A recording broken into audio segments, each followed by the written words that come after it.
I called 911 when my mom collapsed. The ambulance that arrived changed my life forever, and now I'm becoming something beyond human. The first time I ever dialed 911, I was 12 years old, and the world as I knew it ended.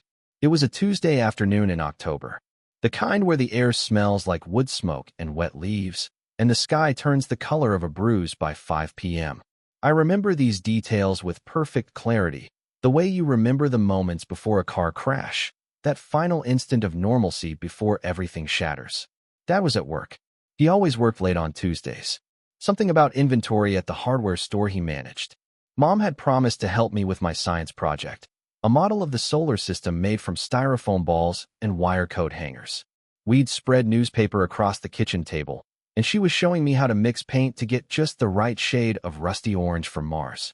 Not too much red, she'd said, guiding my hand as I tilted the bottle. There you go. Perfect. The doorbell rang. Mom frowned. Were you expecting someone, Ellie? I shook my head. We didn't get many visitors at our house on Sycamore Drive. It was too far out of town, too isolated at the end of a long, winding road that disappeared into thick pine forest. Our nearest neighbors were the Hendersons, and they were nearly a mile away. I'll get it, Mom said, wiping her hands on a paint-stained rag. Keep working on Jupiter. Remember, it needs those swirly bands. I nodded, focused on getting the colors just right. I heard Mom's footsteps in the hall, the creak of the front door opening, then voices, low at first, then rising. I've already told you people. Mom's voice had that edge to it, the one that meant she was trying to stay calm, but wasn't quite managing it. A man's voice responded, too quiet for me to make out the words. No, absolutely not. You need to leave. Now. Mom's tone was final, the way it got when there was no room for argument. I set down my paintbrush, curious now. Who was at the door? What did they want? Mom. I called. Everything okay? No answer. Then I heard it, a sound I'd never heard before and have never forgotten since. A dull thud, followed by Mom gasping. Not a scream, not a shout. Just a sharp intake of breath, like when you accidentally touch something hot. Mom. I slid off my chair and moved toward the hallway. Another thud, something heavy hitting the floor. I rounded the corner and froze. The front door stood wide open, cold autumn air rushing in. And on the floor, Mom lay crumpled like a discarded doll, her blonde hair fanned out around her head. A dark stain was spreading across her cream-colored sweater. Standing over her was a tall, thin man I'd never seen before. He wore a crisp white shirt and black pants that looked like a uniform of some kind. His face was unremarkable, the kind you'd pass on the street without a second glance. Except for his eyes. They were completely, unnaturally black. When he saw me, he smiled. Well, hello there, little lady, he said softly, his voice pleasant and calm, like we were meeting at a church social. You must be Eleanor. I didn't ask how he knew my name. I couldn't speak at all. My eyes were fixed on my mother, on the rising bloodstain on her sweater, on her face. Pale and still, but her eyes were open, silently pleading with me. Run. I didn't run. I couldn't leave her there.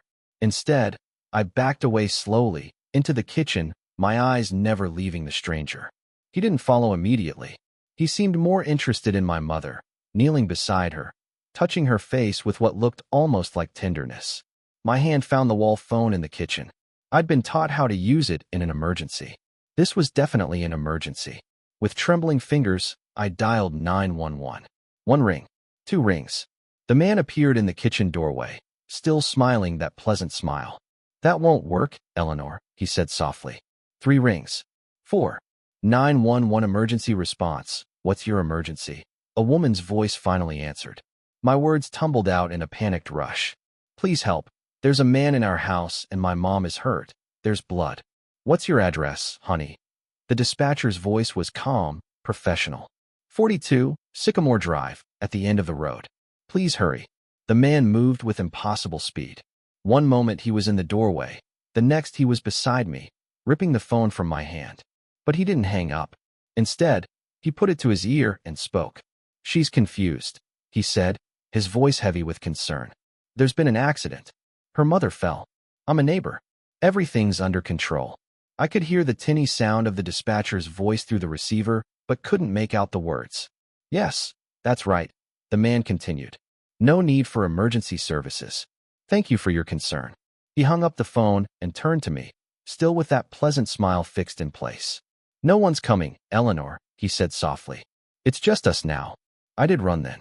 Bolted past him, through the living room, toward the front door that still stood open. But he caught me easily, one hand gripping my arm with painful force. Now, he chided gently. That's no way to behave. Your mother needs help. I looked toward her still form on the floor. She wasn't moving anymore. What did you do to her? I whispered.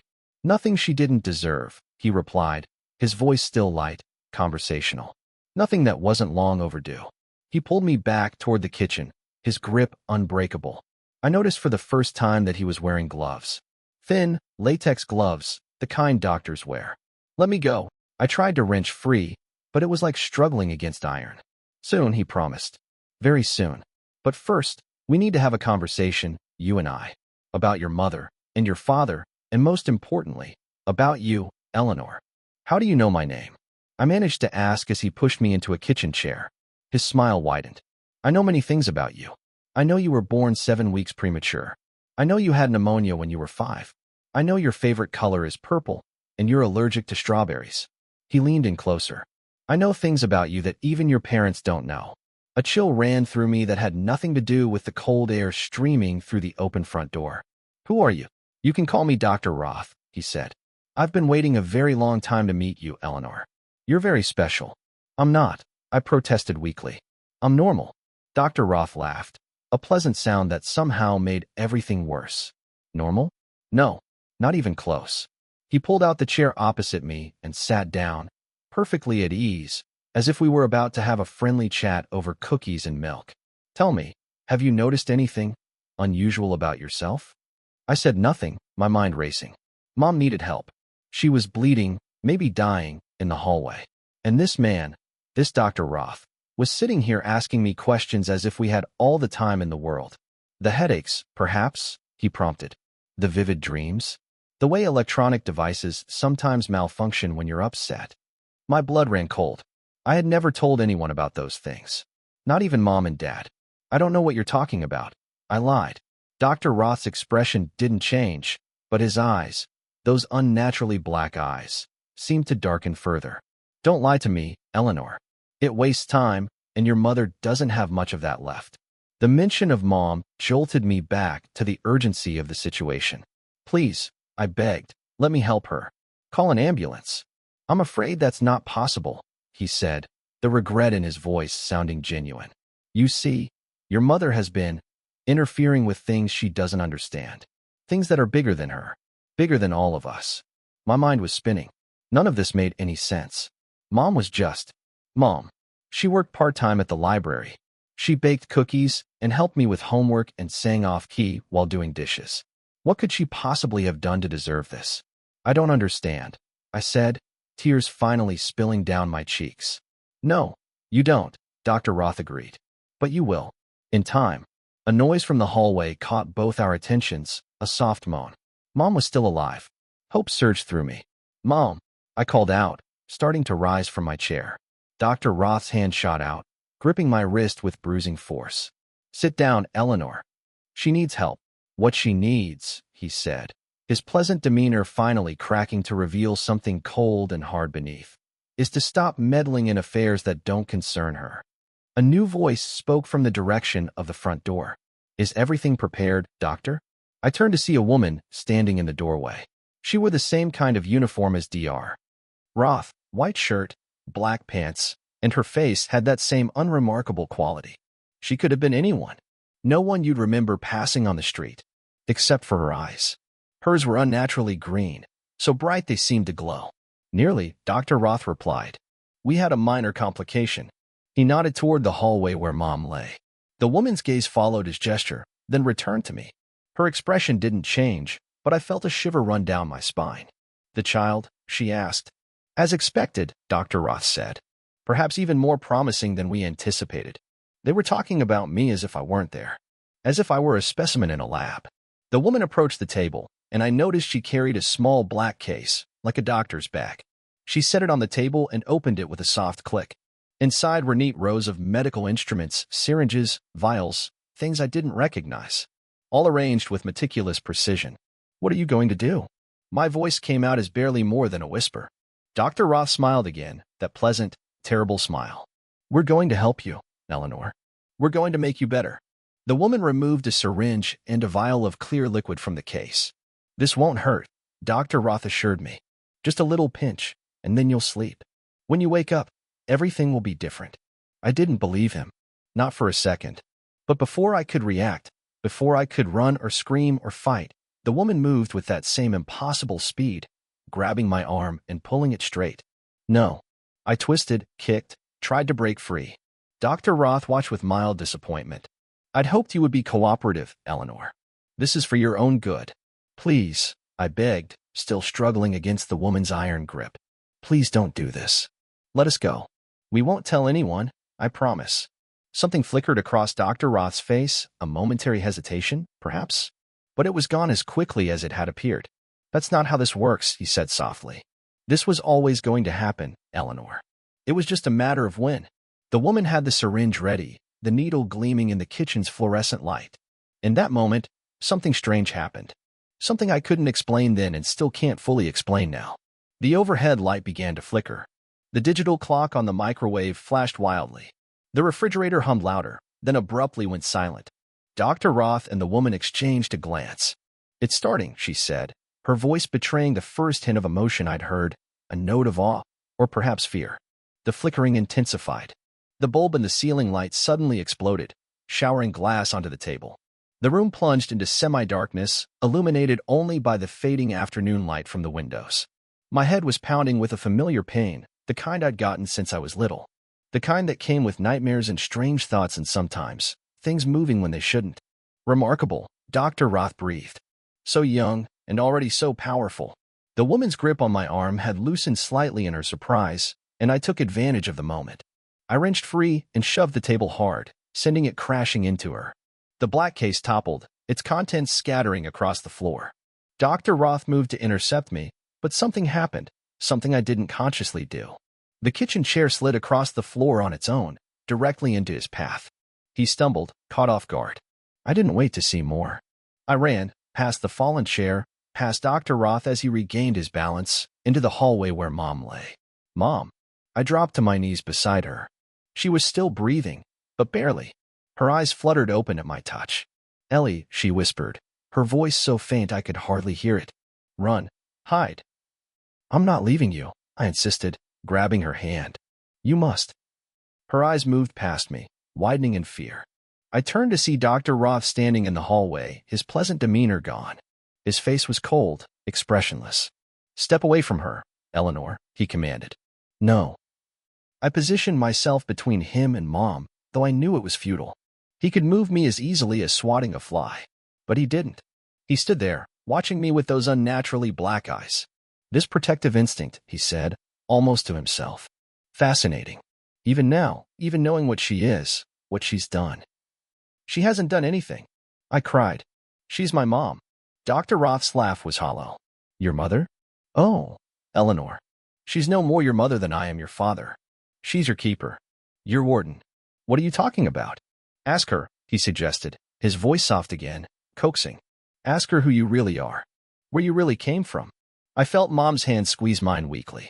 Don't listen. She managed. But seeds of doubt had been planted. The headaches. The dreams. The strange things that happened when I was upset. The way Mom and Dad sometimes watched me when they thought I wasn't looking, with a mixture of love and something else. Fear? Who am I? I whispered, not sure if I was asking Mom or Dr. Roth or myself. You're mine, Dr. Roth said simply. You've always been mine. They stole you from me. He's lying. Mom's voice was growing weaker. Am I? Dr. Roth challenged. Ask her about Lakewood. Ask her about Project Luminary. The name Lakewood struck a chord deep inside me, resonating like a bell. I'd never heard it before, and yet, it seemed familiar somehow. Like a word on the tip of my tongue, or a face I couldn't quite place. Shut up, I told him, anger suddenly flaring. Just shut up and get out of our house. The overhead hallway light began to flicker, just as the kitchen light had done. Dr. Roth's eyes gleamed with a terrible excitement. Yes, he breathed. That's it, Eleanor. Don't fight it. Let it out. The light bulb exploded, just as the kitchen one had. But this time, I felt something, a rush of energy, a release of pressure inside my head. It felt good, right? The woman appeared behind Dr. Roth, her face tense. "We need to go," she said urgently. "They're coming." Dr. Roth's expression darkened. "Who?" "All of them. They must have been monitoring her." Energy signature just spiked off the charts. For the first time, Dr. Roth looked uncertain. He glanced at me, then at Mom, then back to the woman. "Prepare for extraction," he ordered. "We'll take both of them." "There's no time," the woman argued. "We take the girl and go. Now." A standoff, brief but intense. Then Dr. Roth nodded curtly. "Get the car. I'll bring her." The woman disappeared toward the front door. Dr. Roth turned back to me, his expression softening again. "Come with me, Eleanor," he said, extending a hand. "I'll explain everything. Who you are, what you can do, why you're so special." "Don't you want answers?" Part of me did. Part of me was desperate to understand the strangeness that had always been inside me, the things I could sometimes do, the dreams that felt more like memories. But Mom's hand was still in mine, growing colder by the minute. "I'm not going anywhere with you," I said firmly. Dr. Roth sighed, a sound of genuine regret. "I didn't want to do it this way." He reached into his pocket and pulled out another syringe, one the woman must have given him when I wasn't looking. Fear spiked through me, followed by another surge of that strange energy. This time, I didn't try to hold it back. I let it flow, directed it at Dr. Roth with all the force of my terror and rage. The effect was immediate and shocking. An invisible wave seemed to emanate from me, hitting Dr. Roth squarely in the chest. He flew backward, slamming into the wall with enough force to crack the plaster. The syringe fell from his hand, shattering on the hardwood floor. He slumped to the ground, momentarily stunned. I turned back to Mom. "Mom, we have to go. Can you stand?" Her eyes were closed, her breathing shallow. She wasn't going anywhere. Sirens wailed in the distance, growing louder. Help was coming. Real help this time. Dr. Roth stirred, pushing himself up from the floor. His pleasant mask was completely gone now, replaced by cold fury. "You have no idea what you're doing," he growled. "What you're risking." The sirens were very close now. Blue and red lights flashed through the windows, illuminating the hallway in alternating bursts of color. Dr. Roth's gaze darted toward the front door, then back to me. Calculating. "This isn't over," he said quietly. "I'll find you again, Eleanor. You belong with me." Then he was gone, moving with that uncanny speed through the house and out the back door. Moments later, police officers burst through the front door, guns drawn. They were followed by paramedics with a stretcher. Everything became a blur of activity. Someone wrapped a blanket around my shoulders. Someone else asked me questions I couldn't focus on. All I could see was Mom being loaded onto the stretcher, an oxygen mask on her face, paramedics working frantically to save her. "Is she going to be okay?" I kept asking, over and over. No one would give me a straight answer. A kind-faced police officer knelt in front of me. "Can you tell me what happened?" she asked gently. I opened my mouth to explain about Dr. Roth, about his black eyes and the woman with green eyes, about the things they'd said and the strange power I'd felt. But something stopped me. A warning voice in my head, not my own, but Mom's, whispering from some hidden place in my memory. "Some things must remain secret, Ellie. Some things aren't safe to share."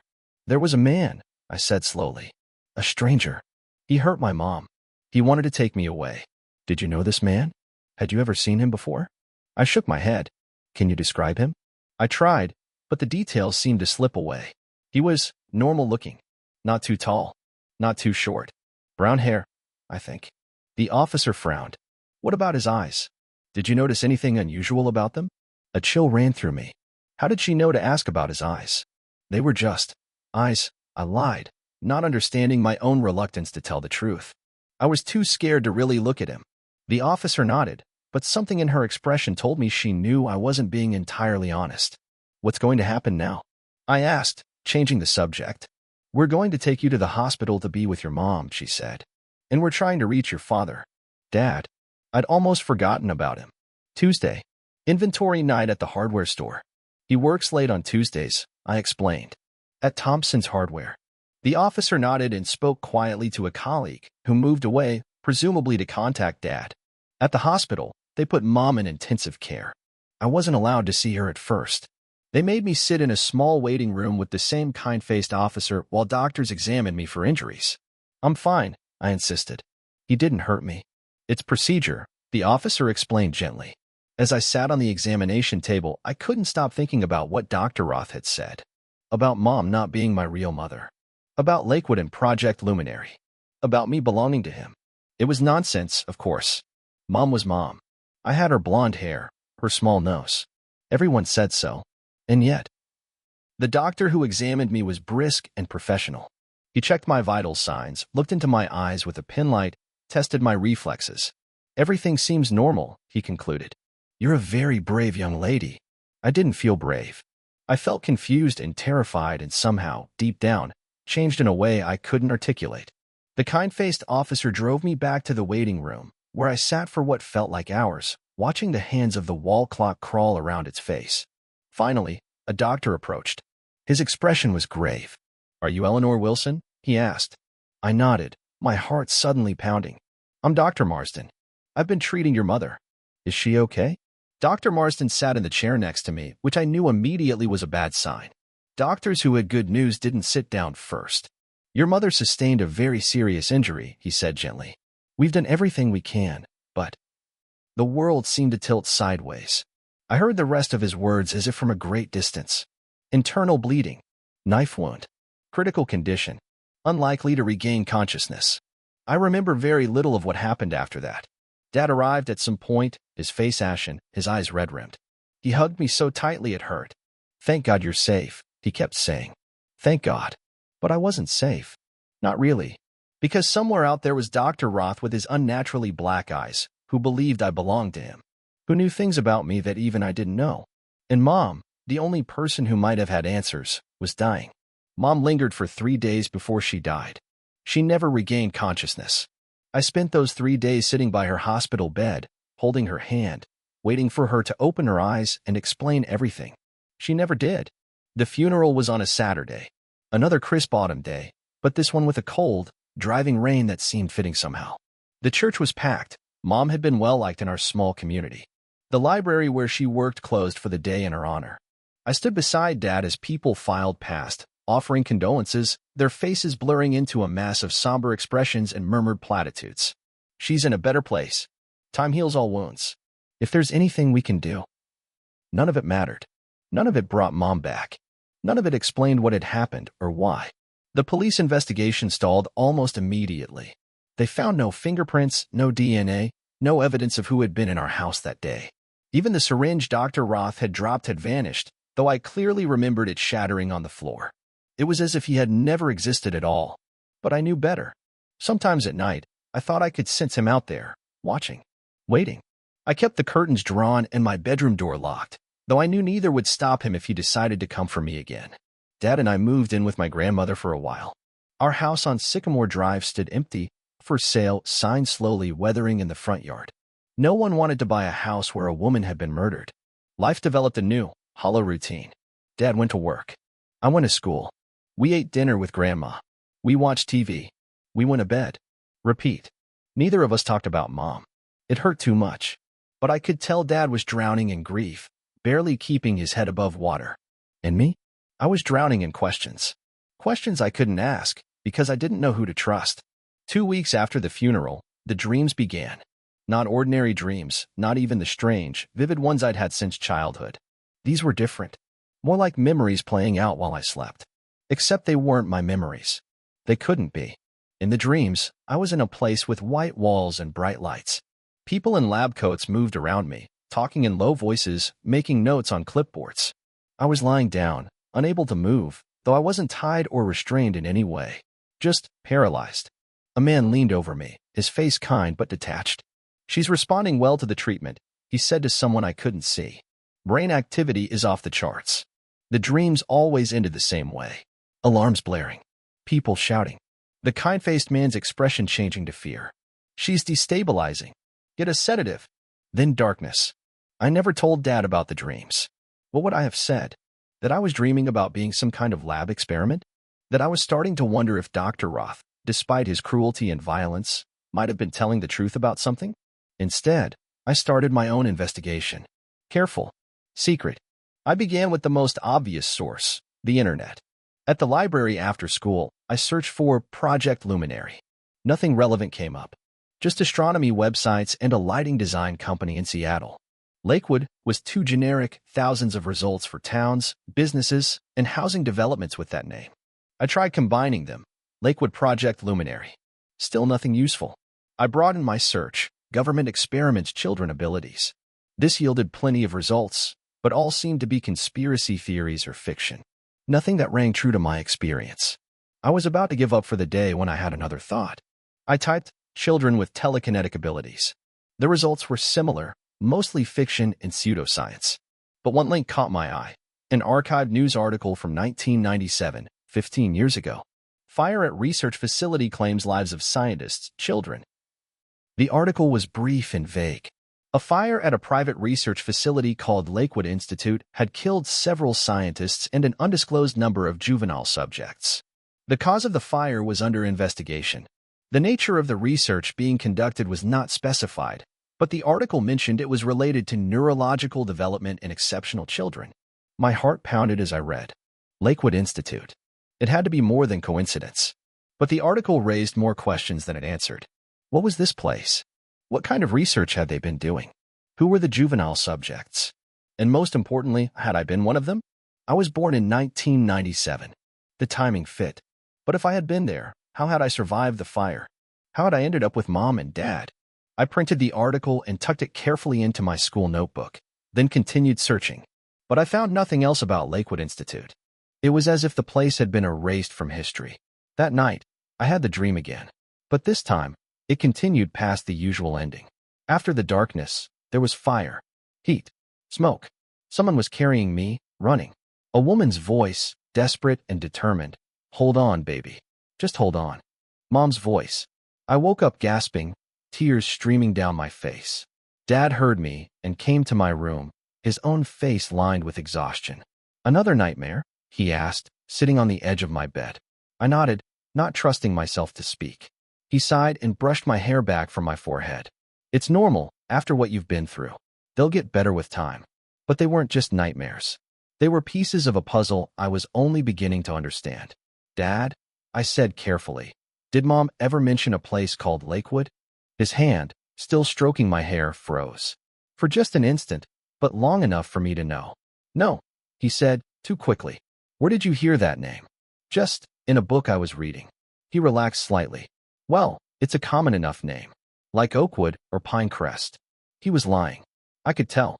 Dad had never been a good liar. His ears turned red, and he couldn't quite meet your eyes. Right? I agreed, pretending to believe him. I was just curious. He kissed my forehead and stood up. Try to get back to sleep, Ellie. School tomorrow. After he left, I lay awake for a long time, thinking. Dad knew something. But would he tell me the truth if I confronted him directly? Or would he just spin more protective lies? I needed proof. Something concrete I could show him that would make denials impossible. The next day after school, instead of going to the library, I walked to the town hall. The records department was on the second floor, a dusty room with file cabinets and a single elderly clerk dozing behind a desk. She startled awake when I approached. Can I help you, young lady? I hope so, I said, trying to sound older than my 12 years. I'm doing a school project on adoption procedures, and I was wondering if I could see some sample records. Not real ones, of course, just examples of what the paperwork looks like. The clerk blinked owlishly. That's an unusual topic for a school project. I'd prepared for this. It's for social studies. We're learning about different ways families are formed. She seemed skeptical, but not suspicious. Well, I suppose I could show you some redacted forms, just to give you an idea of the process. That would be perfect, I said, smiling my most innocent smile.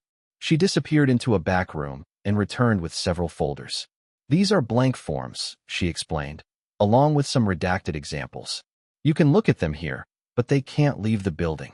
Thank you so much, I gushed, taking the folders to a small table in the corner.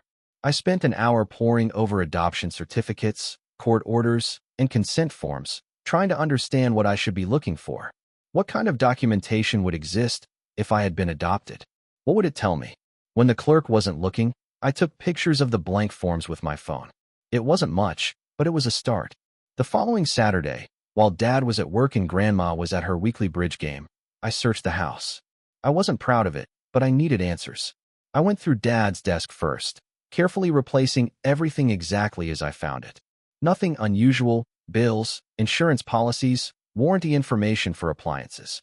Then I checked Grandma's spare bedroom, where boxes of our things had been stored after we moved out of the house on Sycamore Drive.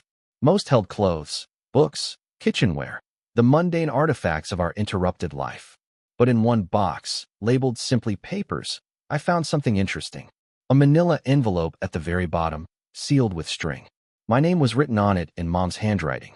My hands trembled as I opened it. Inside were two items. The first was a birth certificate, mine apparently. It listed my full name, Eleanor Rose Wilson, my date of birth, May 4th, 1997, and my parents, Sarah and Thomas Wilson. Everything seemed normal, except something about it felt off. The paper, maybe, or the typography. I couldn't put my finger on what was wrong, but something nagged at me. The second item was a small notebook with a blue cover. Mom's journal, filled with her neat, precise handwriting. I hesitated before opening it. This felt like a violation, reading her private thoughts. But I needed to know. The journal wasn't chronological. It jumped around, with dates sometimes months or years apart. Many entries were mundane. Thoughts about books she was reading, notes about my childhood milestones, reflections on her marriage. But scattered throughout were passages that made my heart race. August 19th, 1997. 3 months, and still no one has come looking. Maybe we really did it. Maybe we're safe. December 25th, 1997. Ellie's first Christmas. She's growing so fast, already trying to sit up on her own. Tom says I worry too much, that we're safe now, but I can't shake the feeling they're still looking. How could they not be? March 12th, 1998. The nightmares have started. Ellie wakes up screaming, her mobile spinning above her crib without being touched. It's happening again. What if I can't control it? What if I can't protect her? June 30th, 2000. Another move, another town. 3 years feels like a lifetime, and yet no time at all. Ellie asked about her grandmother today. I didn't know what to tell her. How do you explain to a 3-year-old that her entire life is built on a lie? That the people who should love her only saw her as an experiment? April 18th, 2002. The headaches are getting worse. Ellie doesn't complain, but I can see the pain in her eyes. The doctors say there's nothing physically wrong with her. If they only knew what we fled from, what was done to her. But we can never tell. Never. May 4th, 2007. Her 10th birthday. Double digits. Sometimes I look at her and can't believe we've made it this far. She's thriving, despite everything. So smart, so kind. But there are moments when she seems to sense that something isn't right. Questions I can't answer without putting all of us in danger. How long can we keep the truth from her? The most recent entry was dated just a month before Mom died. September 3rd, 2009. I saw him today. At the grocery store. Same face, same cold eyes. He pretended not to notice me, but I know he did. They found us. After all these years, they found us. We need to run again, but Tom won't listen. He says I'm being paranoid, that it's just my anxiety playing tricks. But I know what I saw. God help us, they're coming for Ellie. I closed the journal, my hands shaking so badly I nearly dropped it. The pieces were falling into place, forming a picture too terrible to contemplate. Mom and Dad weren't my biological parents. They had taken me, rescued me, from somewhere called Lakewood Institute, a research facility where experiments were conducted on children. Children like me. Children with abilities. And Dr. Roth, he must have been connected to that place. Coming to take me back. My mind was reeling. If my birth certificate was fake, who was I really? Where had I come from? Who were my real parents? I carefully replaced the journal and birth certificate in the envelope, then returned it to the bottom of the box. I needed time to process all this before confronting Dad. But time was something I didn't have. That night, I woke to the sound of breaking glass. A window, somewhere downstairs in Grandma's house. I lay frozen in my bed, ears straining. More sounds, soft footsteps, the quiet click of a door opening. Someone was in the house. My first instinct was to run to Dad's room, to wake him and Grandma, to call 911. But a terrible suspicion kept me rooted in place. What if the police couldn't help? What if, like last time, the person who answered wasn't who they claimed to be? I slid out of bed and crept to my bedroom door, pressing my ear against it. The footsteps were coming up the stairs now, slow and deliberate. Dr. Roth had found me again. In that moment, something crystallized inside me. A certainty. If I wanted answers, Real answers. I needed to face him. Talk to him. Find out who I really was and what he wanted with me. But not here. Not with Dad and Grandma in danger. I moved quickly, pulling on jeans and a sweatshirt, shoving my feet into sneakers. I grabbed my backpack and emptied it of school books, filling it instead with essentials, a change of clothes, the money I'd saved from my allowance, a flashlight, the printed article about Lakewood Institute. The footsteps had reached the top of the stairs. They paused, as if the intruder was deciding which way to go. I had seconds, not minutes. There was a large oak tree outside my window, its branches nearly touching the house. I'd climbed it dozens of times, much to Mom's dismay. "You'll break your neck," she'd always warned. The irony wasn't lost on me as I eased the window open and climbed out onto the broad branch that served as my frequent escape route. The cool night air hit my face, clearing my head.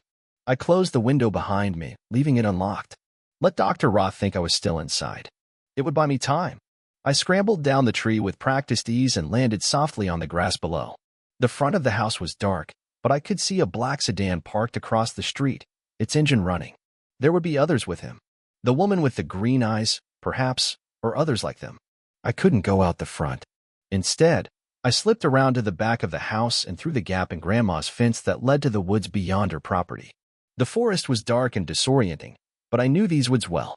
Grandma had lived in this house my entire life, and I'd spent countless hours exploring every trail and hollow. I moved quickly but carefully, guided by the faint light of the quarter moon filtering through the trees. My destination was clear in my mind, the old Baldwin place, an abandoned farmhouse about 2 miles through the woods. No one ever went there. The local kids said it was haunted, and the property was marked with no trespassing signs. It was the perfect place to hide, to think, to plan my next move. As I walked, my mind raced with questions. If what I'd read in Mom's journal was true, if I really had been taken from some kind of research facility, what did that mean for my identity? Was my entire life a lie? And my abilities, the strange things that happened when I was upset or scared, the headaches, the dreams, were they the result of experiments performed on me? Was I some kind of lab-created anomaly? The thought made me sick. By the time I reached the Baldwin place, my legs were scratched from underbrush and my lungs burned from exertion.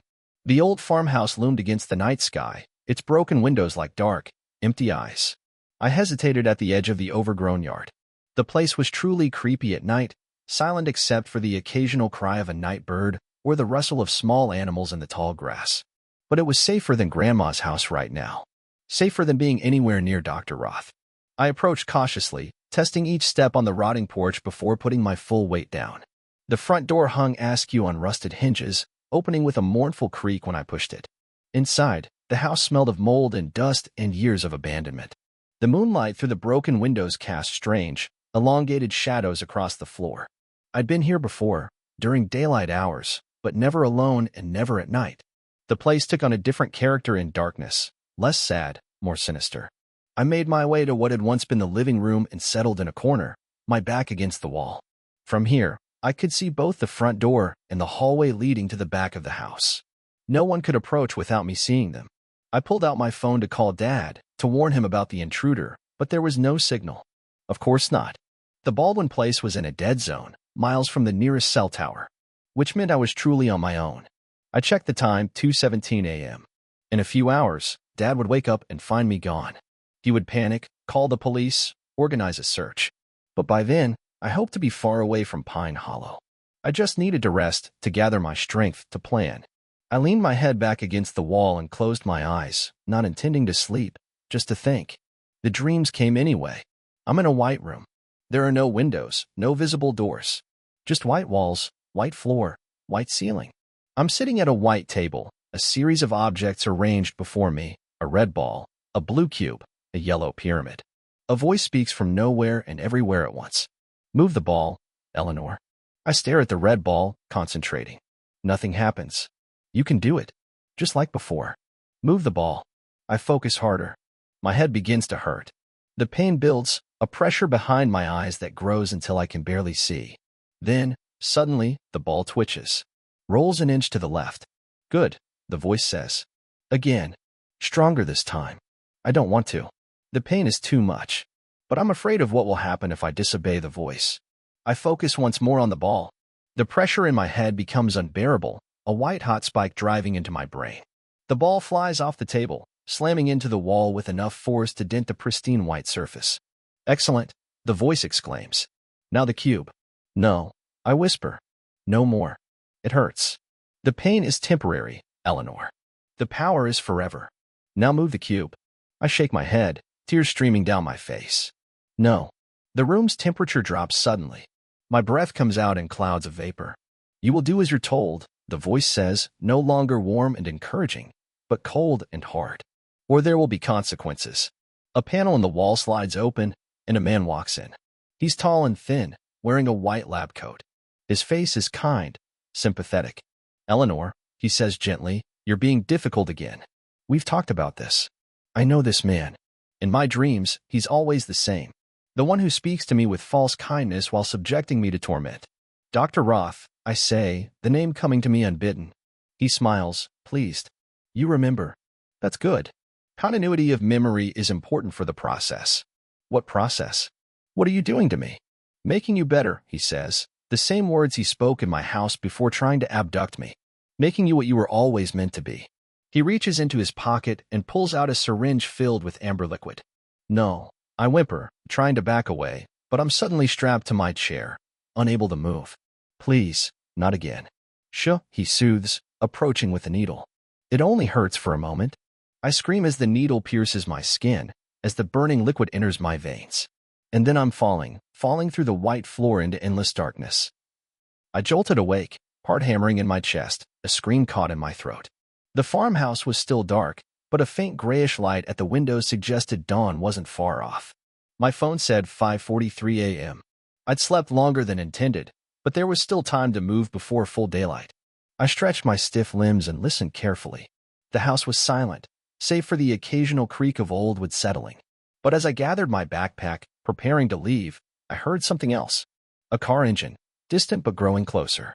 I crept to a broken window and peered out cautiously. A vehicle was coming up the long, overgrown driveway to the Baldwin place, a black SUV, moving slowly, as if the driver was afraid of being heard. My heart sank. They'd found me. Somehow, they tracked me here. There was no time to run. The SUV was already pulling up in front of the house. I ducked down below the window level and moved quickly to the hallway, looking for a hiding place or an escape route. The back door was an option, but the yard behind the house was open, with no cover for several hundred yards. I'd be spotted immediately.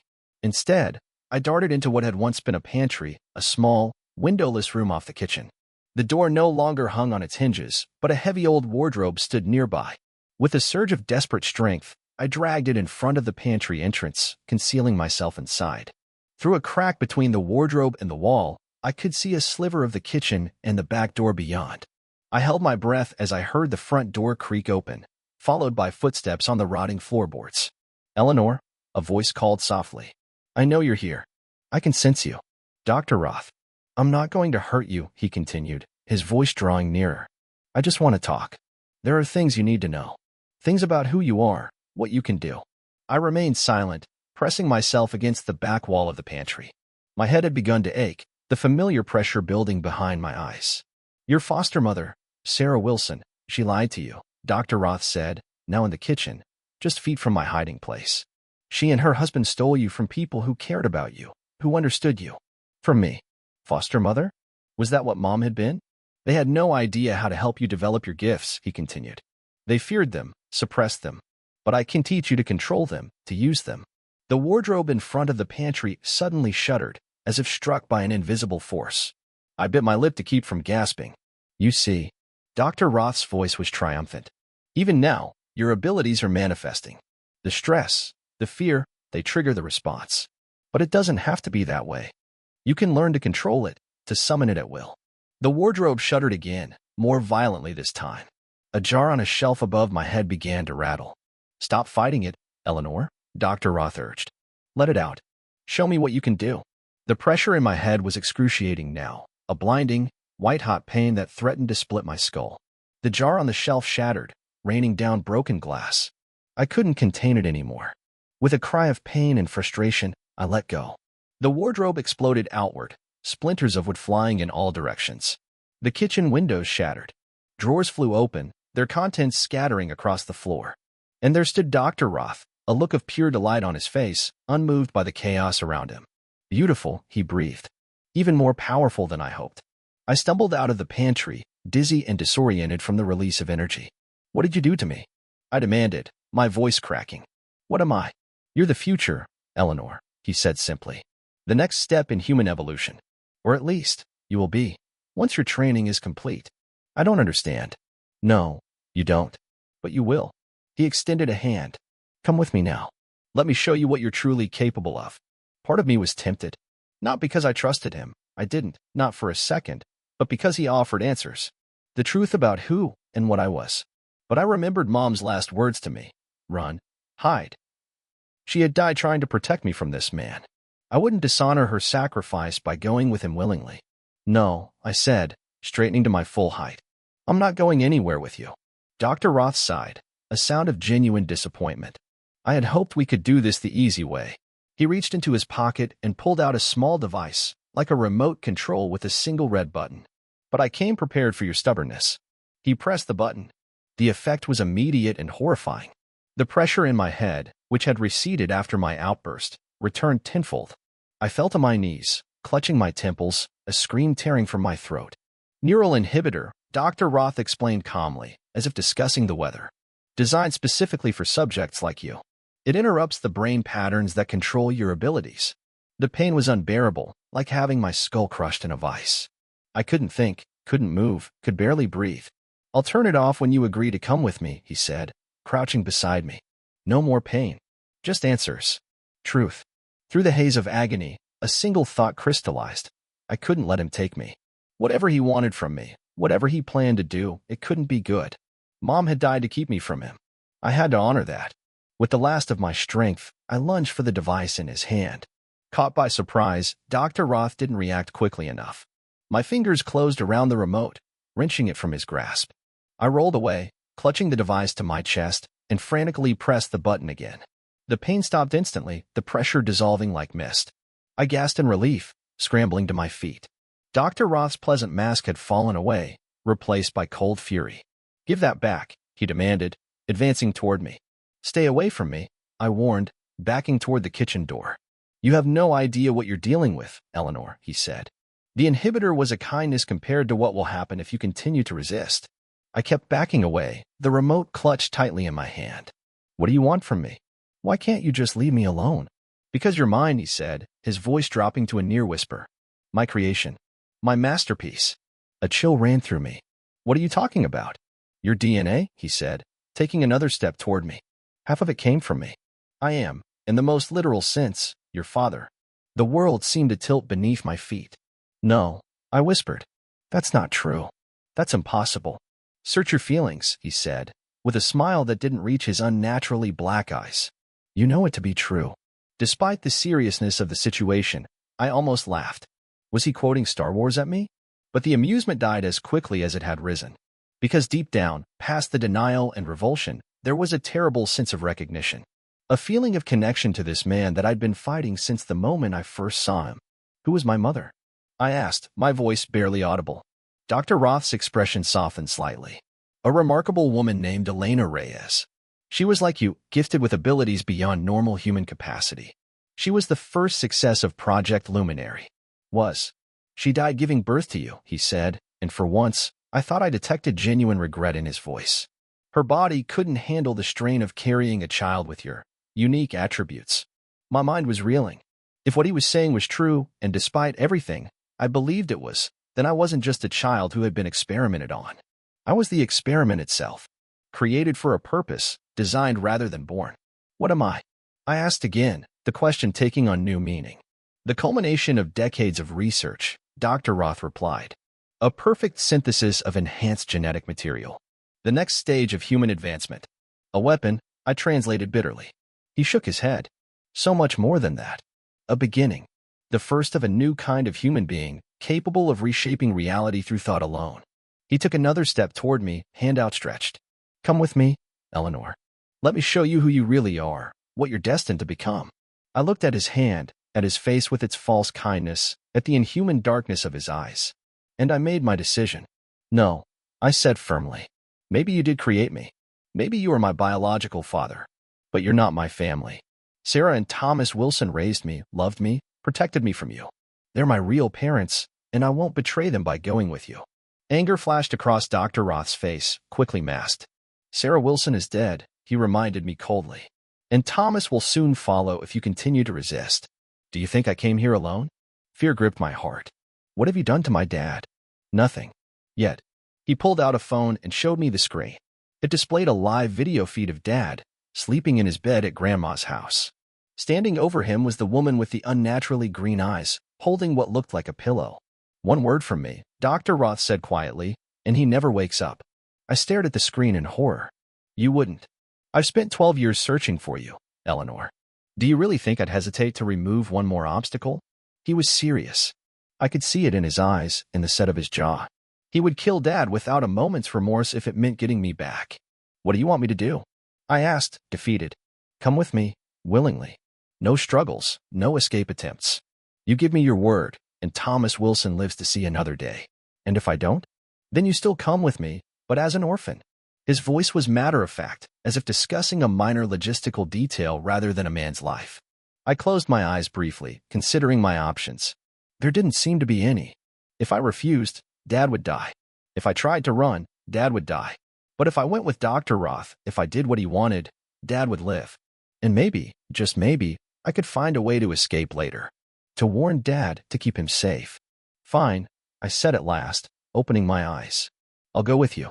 But I want to talk to my dad first. On the phone. I need to hear his voice, to know he's okay." Dr. Roth considered this, then nodded. A reasonable request. He tapped something on his phone screen, then held it up. "Say what you need to say." The woman with the green eyes appeared on the screen. She held the phone to Dad's ear as he groggily sat up in bed. "Hello?" he mumbled, still half asleep. "Dad," I said, my voice breaking. "It's me. Ellie." He was instantly alert. "Where are you? Are you okay?" "I'm fine," I lied. I wanted to tell you that I love you.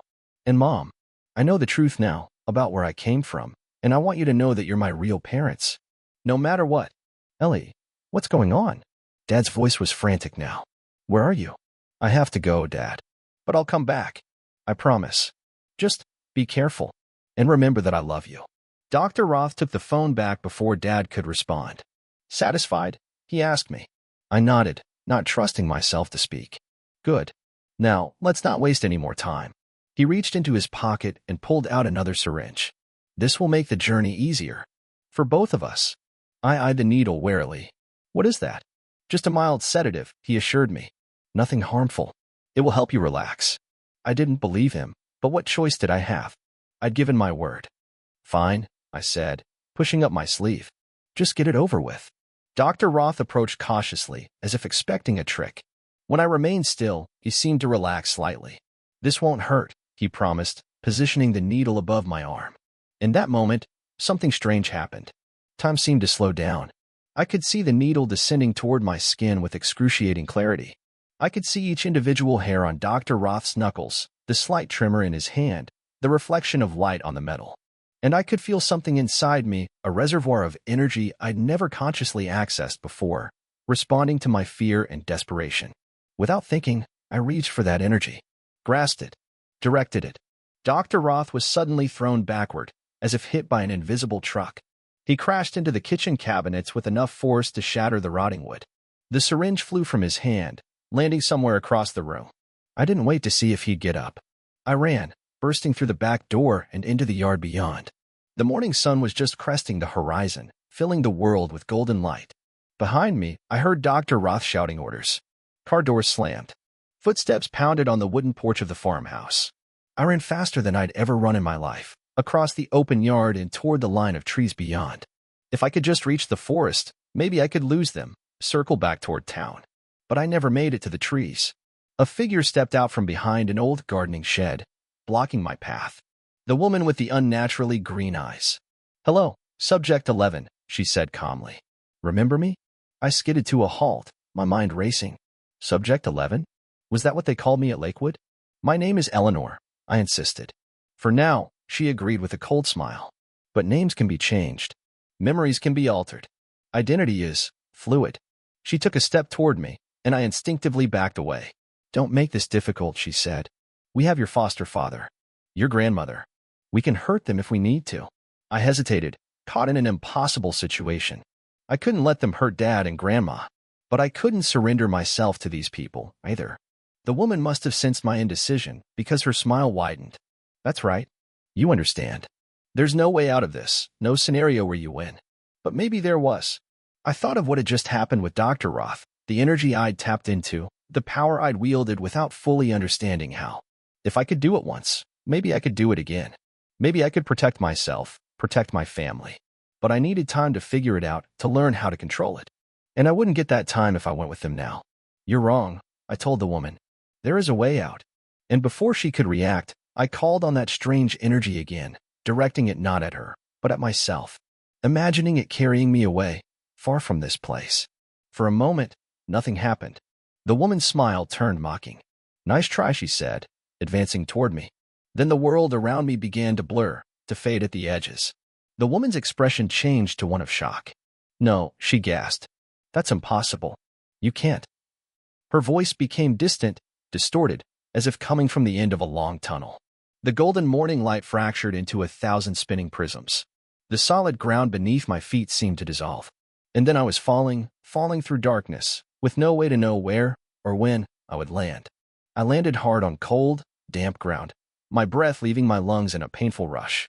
For several moments, I just lay there, gasping, trying to make sense of what had happened.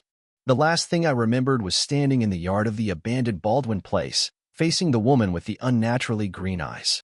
Then, nothing. A sensation of falling, of being torn apart and reassembled. Had I teleported? Was that even possible? I pushed myself up on trembling arms and looked around. I was in a forest, but not one I recognized. The trees here were older, more massive than those around Pine Hollow. Towering redwoods and ancient firs created a cathedral-like canopy overhead, allowing only thin shafts of sunlight to penetrate to the forest floor. It was utterly silent. No birds sang, no small animals rustled in the underbrush. Just the soft sighing of wind through branches high above. Where was I? How far had I traveled? I checked my backpack, relieved to find it had somehow come with me. My phone was still inside, but the screen showed no service. Of course not. I was probably miles from the nearest cell tower. The time display read 6:17 a.m., only minutes after I'd confronted Dr. Roth at the Baldwin place. So wherever I was, I hadn't traveled in time, at least. I got to my feet, wincing at the soreness in my body. It felt like I'd been put through a blender and hastily reassembled. Every muscle ached, and a dull throb had taken up residence behind my eyes, the familiar headache that came with using my abilities, which was a whole other issue I didn't have the luxury of dealing with right now. First, I needed to figure out where I was and how to get back to Pine Hollow. Dad and Grandma were still in danger. I picked a direction that seemed to lead downhill, toward water, hopefully, or a road, and started walking. The forest remained eerily silent as I moved through it. No trails were visible, just endless trees and rocky, uneven ground covered in ferns and moss. I'd never felt so alone, so removed from humanity. After what felt like hours but was probably only 45 minutes, according to my phone, the trees began to thin. Through the gaps, I caught glimpses of something massive and gleaming, a body of water, reflecting the morning sunlight. A lake. A very big lake. I pushed through the final line of trees and found myself standing on a rocky shore. The lake stretched before me, so vast I couldn't see the other side. Its surface was mirror smooth, disturbed only by the occasional ripple from a light breeze. And there, in the middle of the lake, was an island. A perfect circle of land, thick with trees, rising from the water like the humped back of some enormous creature. Something about the island made my skin crawl. It seemed wrong somehow. Too perfect in its symmetry, too isolated in its position at the exact center of the lake. I turned away, looking up and down the shoreline for signs of civilization, a dock, a boat, a trail, anything that might lead me back to people. But there was nothing. Just rocks and trees and water, stretching as far as I could see in either direction. With no better option, I began walking along the shore, keeping the lake on my right. The terrain was difficult, slippery rocks, fallen trees, patches of dense underbrush, but I pushed on, driven by the need to find help, to warn Dad about Dr. Roth and his associates. As I walked, the sun rose higher in the sky, burning away the morning mist that had clung to the lake's surface. The day grew warmer, and I shed my sweatshirt. tying it around my waist. By my phone's reckoning, I'd been walking for almost 2 hours when I spotted something ahead, a wooden structure jutting out into the lake. A dock. I hurried toward it, hope surging in my chest. A dock meant people. People meant help. But as I drew closer, my hope faded. The dock was old, half collapsed, its planks rotting and covered in moss. No boats were tied to it, no footpaths led away from it. It had clearly been abandoned years ago. Still, it was the first sign of human presence I'd seen since arriving in this strange place. I followed what remained of a trail leading away from the dock, pushing through overgrown bushes and ducking under low-hanging branches. The trail widened gradually, becoming more defined, until it opened onto a clearing. And there, nestled among ancient trees, stood a building. My heart nearly stopped at the sight of it. The building was institutional in design, 3 stories of concrete and glass, with a flat roof and rows of identical windows. Once white, its exterior had grayed with age and weather, giving it a ghostly appearance against the vibrant green of the surrounding forest. Above what had once been the main entrance, faded letters spelled out a name I recognized from my nightmares. Lakewood Institute. I had come full circle. Somehow, in my desperate attempt to escape Dr. Roth, I had teleported myself to the very place I'd been taken from as an infant. The place where I was created.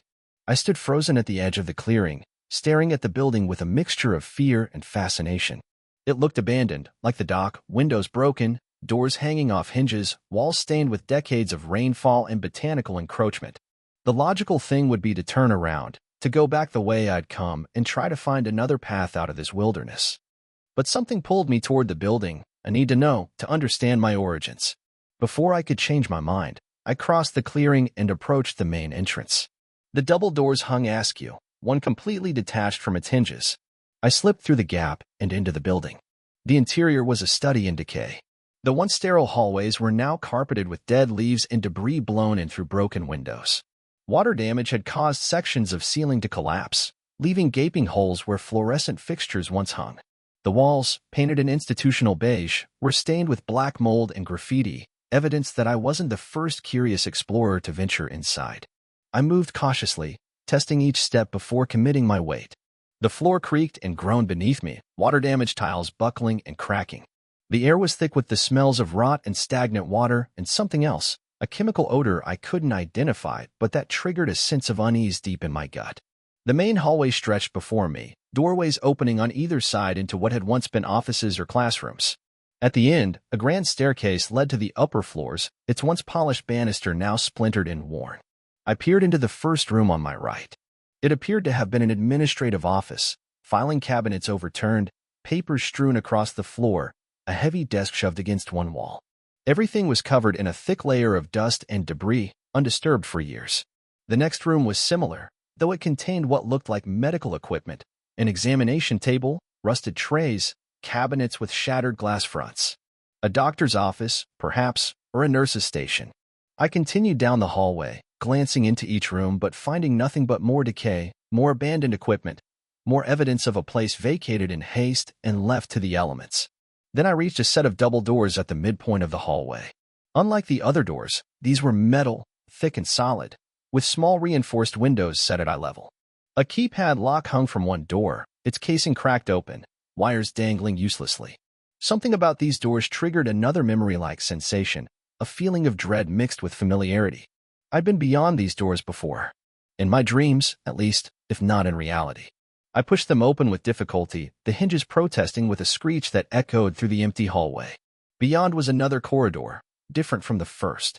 This one was wider, with doors spaced farther apart. Each door was metal, like the double doors, with a small window and a slot at the bottom, like a mail slot or food tray passage. Cells. These weren't offices or classrooms or examination rooms. They were cells, designed to contain people, to contain children. Children like me. I approached the first cell and peered through the window. The room beyond was small, perhaps 8 feet by 10, with a metal frame bed bolted to one wall, a sink and toilet to another, and nothing else. No personal items, no decorations, nothing to suggest it had ever been a home rather than a prison. Moving to the next cell, and the next, I found them all identical. Sterile. Impersonal. Cages for human specimens. Had I lived in one of these rooms? Had I slept on one of those hard, narrow beds, staring at a featureless ceiling, waiting for the next test? The next experiment? The thought made my stomach churn. At the end of the cell block corridor was another set of double doors. These were different, wooden, with frosted glass panels that obscured the view beyond. Above them, a sign read, Laboratory A. My hands trembled as I pushed these doors open, revealing a large, open space dominated by equipment I couldn't identify. Tables with restraints. Machines with darkened screens and tangles of wires. A central platform surrounded by cameras or recording devices of some kind. This was where it happened. Where they tested us, measured us, pushed us to develop whatever abilities they had engineered into our DNA. I moved through the lab slowly, touching nothing, trying to reconcile the sterile horror of this place with the fractured images from my dreams. Had Dr. Roth stood here, clipboard in hand, watching as I struggled to move objects with my mind? Had he injected me with serums designed to enhance abilities I didn't understand or want? A sound behind me, soft, almost imperceptible, broke my reverie. I spun around, heart pounding. The lab was empty. Just shadows and dust and abandoned equipment. But I'd heard something. A footstep? A breath? Hello? I called, my voice echoing in the cavernous space. Is someone there? Silence. I was being paranoid. The place was abandoned, had been for years. The sound was probably just the building settling, or wildlife that had found its way inside. Still, a sense of being watched prickled at the back of my neck. I moved more quickly now, heading for a door at the far end of the lab that might lead to an exit, or at least away from this room with its terrible associations. The door opened into yet another hallway, this one lined with what appeared to be observation rooms, spaces with large windows looking into small chambers equipped with various testing apparatus. In one, a row of identical dolls sat on a table. In another, a series of screens were mounted on the walls, all dark now, but once presumably used to display images or information. Testing rooms, designed to measure reactions, abilities, progress. My progress? I was about to move on when I noticed something in the last observation room, a filing cabinet that appeared to be intact, its drawers closed.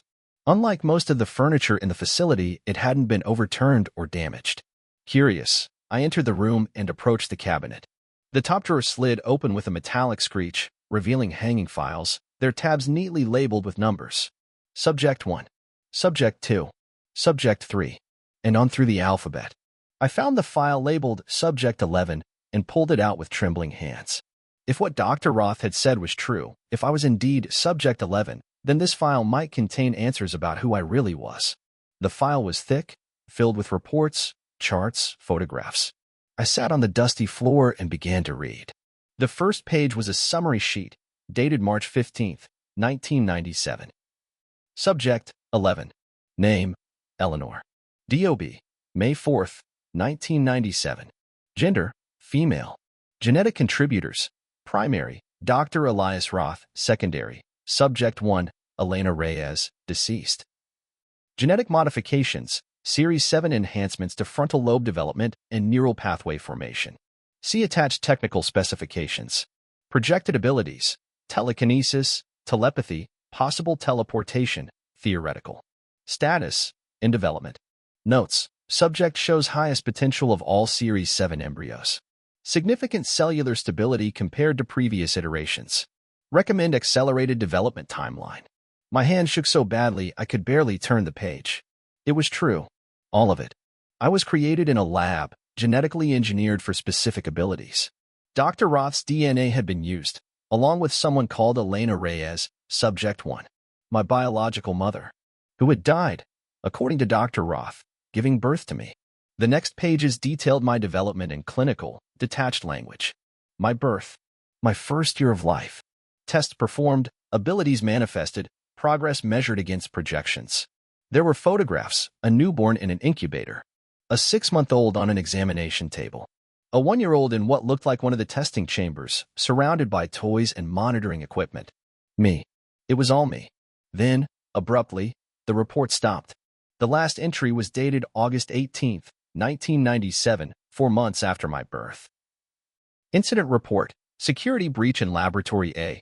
Subject 11 removed from facility by unauthorized personnel.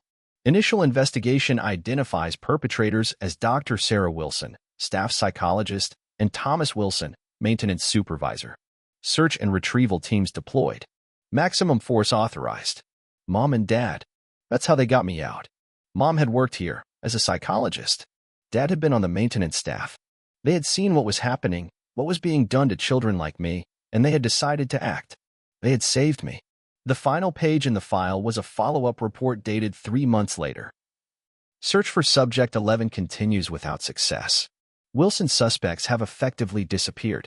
Recommend expanding search parameters and increasing resources allocated to retrieval efforts. Subject 11 represents significant investment and potential. Retrieval essential for continued viability of Project Luminary. Note: fire at main facility successfully contained. Official report cites electrical malfunction. 7 staff casualties, including Dr. Marcus Benson and Dr. Lisa Carver. For subjects lost 2, 5, 7, 9.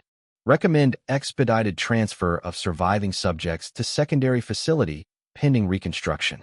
A fire. The same one mentioned in the news article I'd found. But it had happened months after Mom and Dad took me, not at the same time as I'd assumed. Had they started the fire? As a distraction, perhaps, or to destroy records of the project? The report didn't say, and I had no way of knowing. I closed the file, my mind reeling with information. I now knew more about my origins, but the knowledge brought little comfort. I was an experiment, a genetically engineered being with DNA from a man who saw me as property and a woman who had died, bringing me into the world. But I was also Eleanor Wilson, raised by Sarah and Thomas Wilson, who had loved me enough to risk everything to save me from this place, who had given me a normal life, or as normal as it could be given what I was. The sound came again, a definite footstep this time, heavy and deliberate, somewhere in the hallway outside. I wasn't alone in the abandoned institute. Clutching the file to my chest, I looked around frantically for somewhere to hide. The observation room had only one door, the one I'd entered through. No closets, no other exits. I was trapped. The footsteps drew nearer, slow and measured, as if whoever it was knew exactly where I was and had no need to hurry. I backed into the corner furthest from the door, searching desperately for a weapon, something to defend myself with. There was nothing but the filing cabinet, too heavy to lift, and a broken chair in the opposite corner. The footsteps stopped just outside the door. A shadow darkened the dusty glass panel. I held my breath, pressing myself against the wall, as if I could somehow melt into it and disappear. The door swung open slowly. Standing in the doorway was a man I'd never seen before, yet who seemed oddly familiar. He was tall and broad-shouldered, with graying hair and a neatly trimmed beard. He wore outdoor clothing, hiking boots, cargo pants, a flannel shirt, rather than the semi-uniform Dr. Roth and his associates had worn. But his eyes were unnaturally blue, so bright they almost glowed in the dim light of the hallway. Another one of them. Another not quite human person involved with Lakewood Institute. "Hello, Eleanor," he said, his voice deep and resonant. "I've been waiting for you." I clutched the file tighter, as if it could somehow protect me. "Who are you?" "My name is Daniel Reyes," he replied. "And I'm your uncle." I stared at him, uncomprehending. "My uncle? Elena Reyes was my sister," he explained, taking a step into the room. "Your biological mother." I pressed back further against the wall. "Stay away from me." He stopped, hands raised in a placating gesture. "I'm not here to hurt you, Eleanor. Quite the opposite. I've been searching for you for a very long time." "Why?" My voice was barely a whisper. "To protect you. From Roth, from Lakewood, from what they want to do with you and the others like you." "Others? There are others like me." Daniel nodded gravely. 6 that we know of. All creations of Project Luminary. All with abilities similar to yours, though each was designed with different specialties. My mind raced. 6 others. 6 people who might understand what it was like to be me, to have these strange powers, to be neither fully human nor whatever else I was. "Where are they?" "Safe," Daniel said. "Hidden. As you were, until recently." He glanced at the file in my hands. "I see you've been learning about your history." I held the file against my chest protectively. "Why should I trust you? How do I know you're not working with Dr. Roth?" A shadow crossed Daniel's face at the mention of Roth's name. Elias Roth is a monster who sees people as tools, as means to an end. He used my sister as a laboratory rat, impregnated her with a genetically modified embryo that killed her when she gave birth. His voice shook with barely controlled rage. I would sooner die than work with him. There was such raw pain in his voice that I found myself wanting to believe him. But after everything that had happened, trust didn't come easily. If you're my uncle, if you've been looking for me all this time, why are you only finding me now? I wasn't looking in the right places, he admitted. The Wilsons did an excellent job of disappearing. New identities, new backgrounds, leaving no trail. It wasn't until Roth's team picked up your energy signature, the burst of power when you defended yourself against him in your home, that anyone knew where to find you. So you followed them to me? I've been monitoring their communications for years, Daniel said. When they found you, I found you. He took another cautious step into the room. I tensed but didn't back away further. What happened this morning? Your teleportation, it was unexpected. Remarkable. None of the other subjects have managed that particular ability, at least not yet. It's why Roth wants you back so badly. You're the most powerful of all the luminary subjects.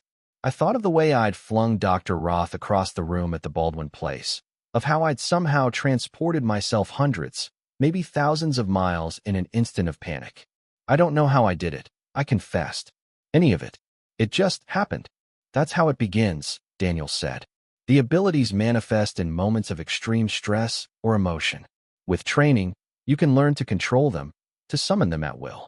Training. The word triggered an association with Dr. Roth, with the things he'd said to me. I can teach you to control them, to use them. Is that what you want? I asked suspiciously. To train me? To use me? Daniel's expression softened. What I want, Eleanor, is to give you a choice. Something Roth would never do. You can come with me, meet the others like you, learn about your abilities in a safe environment. Or you can return to your life with Thomas Wilson, and I'll do everything in my power to keep Roth away from both of you. You'd let me go back to Dad? The offer seemed too good to be true. Just like that. It wouldn't be simple, Daniel cautioned. Roth won't give up. He'd continue to hunt you. But yes, if that's what you truly want, I'll help make it happen. My head spun with the implications. I could go back to Dad, to what remained of my normal life. We could run again, hide somewhere new. But for how long? How many times could we uproot ourselves before Roth found us again? Or I could go with this man who claimed to be my uncle, meet others like me, learn about these terrifying abilities that seemed to be growing stronger by the day. Both options were leaps of faith. Both required trusting someone I'd just met. I need to think, I said. Daniel nodded understandingly. Of course, but we don't have much time. Roth's team will have tracked your energy signature by now. They'll be coming. As if on cue, a distant sound reached us, the whirring of helicopter blades, growing louder. Daniel's head snapped up. They're here already. He extended a hand to me. We need to go? Now. The helicopter sound intensified, accompanied now by the crunch of tires on gravel. Vehicles approaching the Institute. I had seconds to decide, not minutes. My dad, I said urgently. Roth threatened to kill him if I didn't cooperate. Your father is safe, Daniel assured me. My people got to him before Roth's could. He's being moved to a secure location as we speak. You're sure? I give you my word. The sound of car doors slamming, of voices shouting orders, drifted through the broken windows. They were close, maybe already entering the building. I made my decision, hoping it wasn't one I'd regret. I reached out and took Daniel's hand. Let's go. He led me quickly out of the observation room and down the hallway, away from the main entrance where Roth's team would be coming in. We moved swiftly but quietly, Daniel seeming to know exactly where he was going despite the labyrinthine layout of the Institute. There's a service tunnel, he explained in a hushed voice as we descended a stairwell I hadn't noticed before. It leads to the lake. We have a boat waiting. The stairwell opened into a narrow concrete passageway, dimly lit by emergency lights that somehow still functioned after all these years. The air was damp and cool, with a musty smell that made me wrinkle my nose. We hurried along the tunnel, our footsteps echoing despite our attempts at stealth. Behind us, I could hear faint shouts and the sound of doors being forced open. The search had begun. Here, Daniel said, stopping at what looked like a dead end. He pressed his hand against the wall, and a section of it swung inward, revealing another, narrower passage. Quickly, I ducked through the opening, Daniel close behind. The passageway sloped downward, becoming progressively damper, water seeping through the walls and dripping from the ceiling. After what felt like an eternity but was probably only minutes, we reached a heavy metal door. Daniel produced a key from his pocket and unlocked it, pushing it open with a groan of protesting hinges. Beyond was the lake, gleaming in the midday sun. A small dock extended into the water, and tied to it was a speedboat, its engine already running, a woman at the controls. "Go," Daniel urged, pushing me toward the boat. "I'll be right behind you." I stumbled down to the dock and climbed into the boat. The woman at the controls nodded to me briskly but said nothing, her attention focused on the institute behind me. I turned to see Daniel still standing at the tunnel entrance, looking back the way we had come. "Daniel," I called. "Hurry." He held up a hand, signaling me to wait. Then he pulled something from his pocket, a small device similar to the remote Dr. Roth had used on me, but larger, more complex. "What is he doing?" I asked the woman. "Making sure they can't follow us," she replied, her voice clipped and professional. Daniel pressed a button on the device, then turned and ran toward the boat, leaping aboard as the woman immediately opened the throttle, sending us speeding away from the dock. Behind us, a series of explosions rocked the institute. Not massive, building-leveling blasts, but smaller, targeted detonations that I guessed were destroying specific areas, labs, perhaps, or records rooms.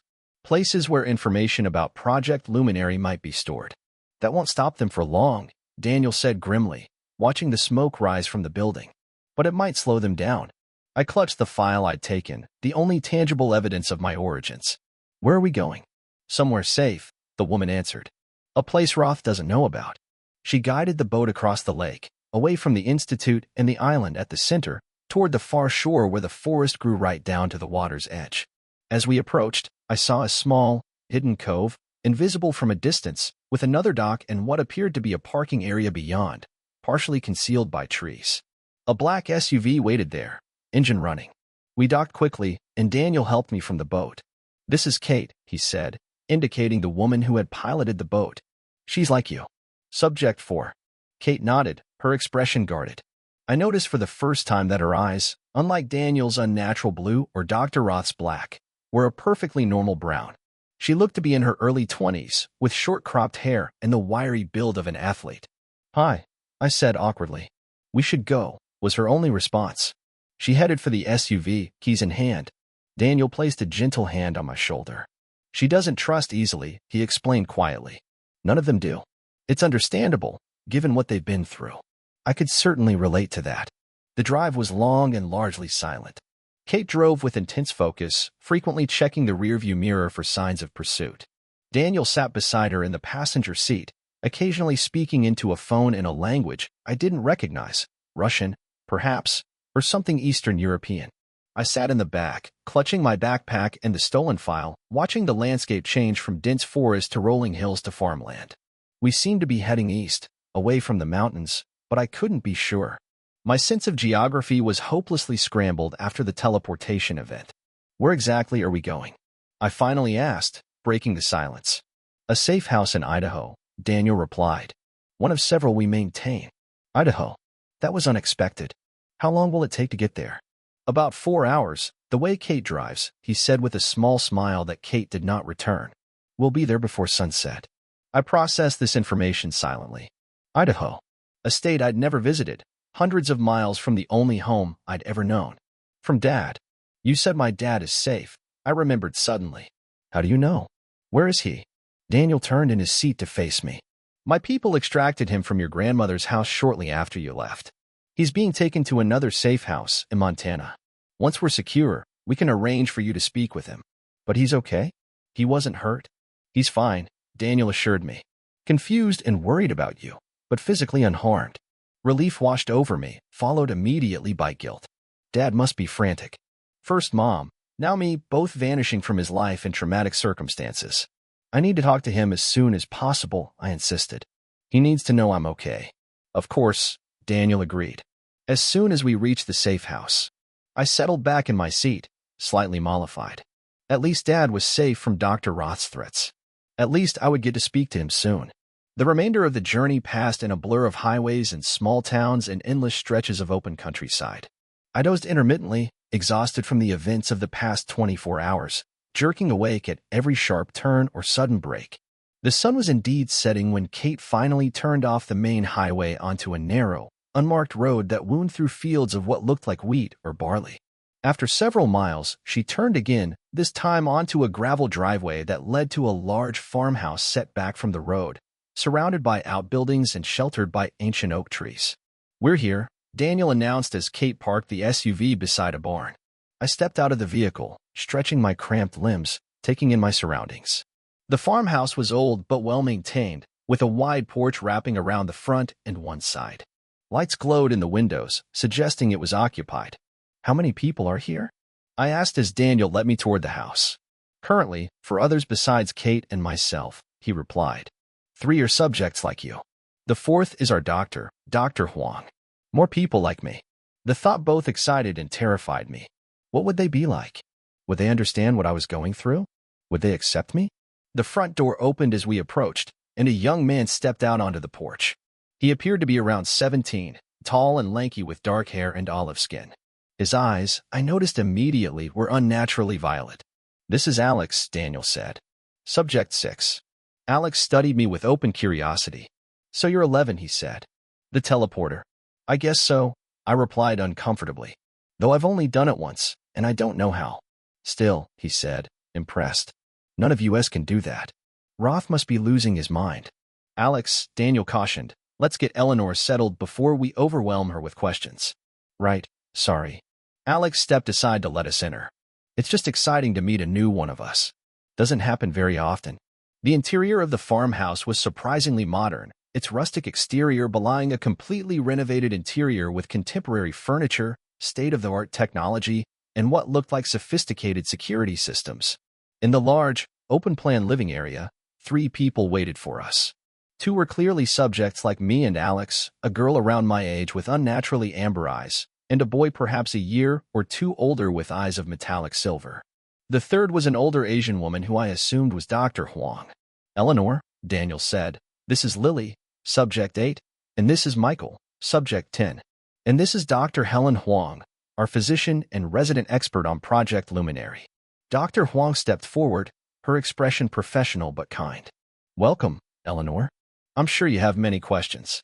We'll do our best to answer them, but first, I'd like to examine you." Teleportation is a significant ability that we've only seen theorized in the Project Luminary documents.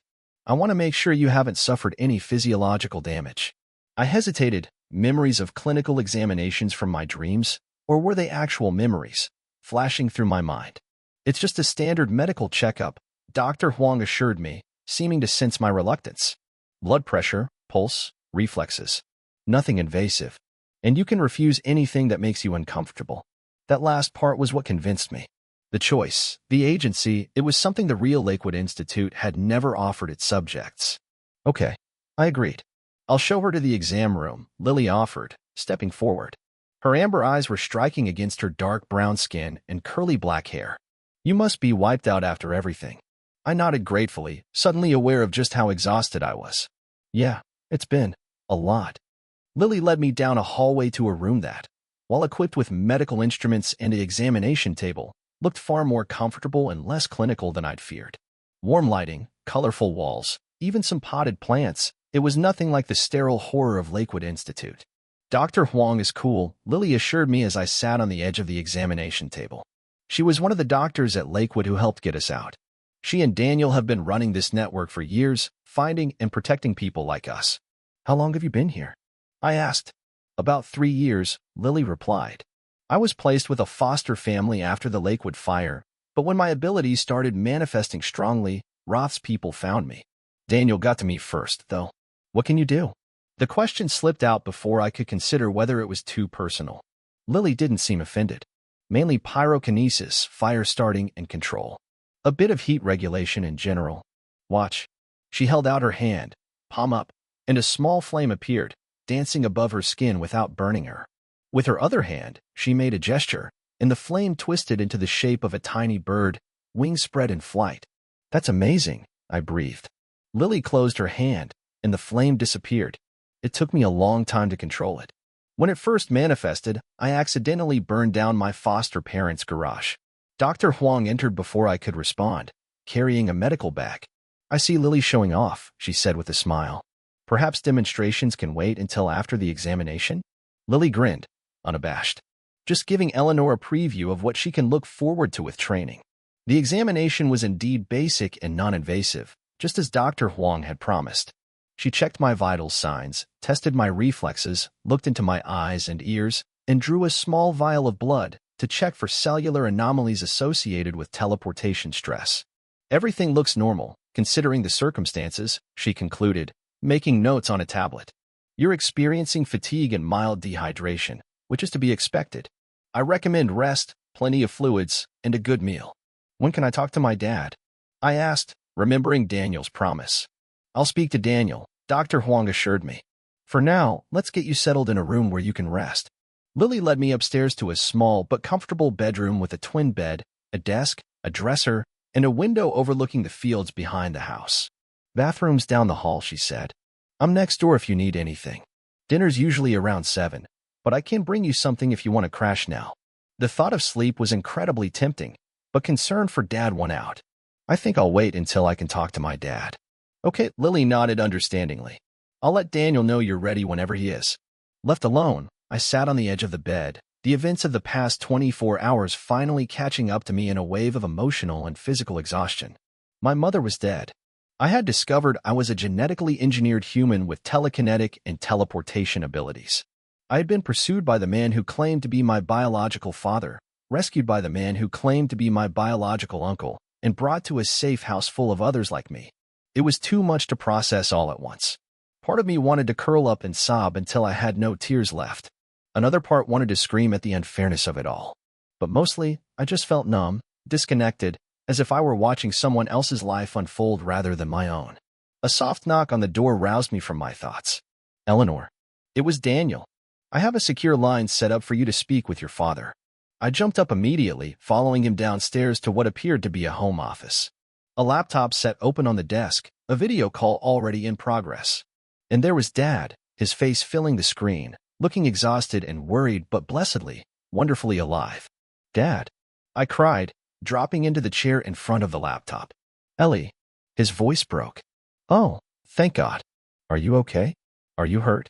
I'm fine, I assured him, tears spilling down my cheeks. I'm safe. Are you okay? They didn't hurt you.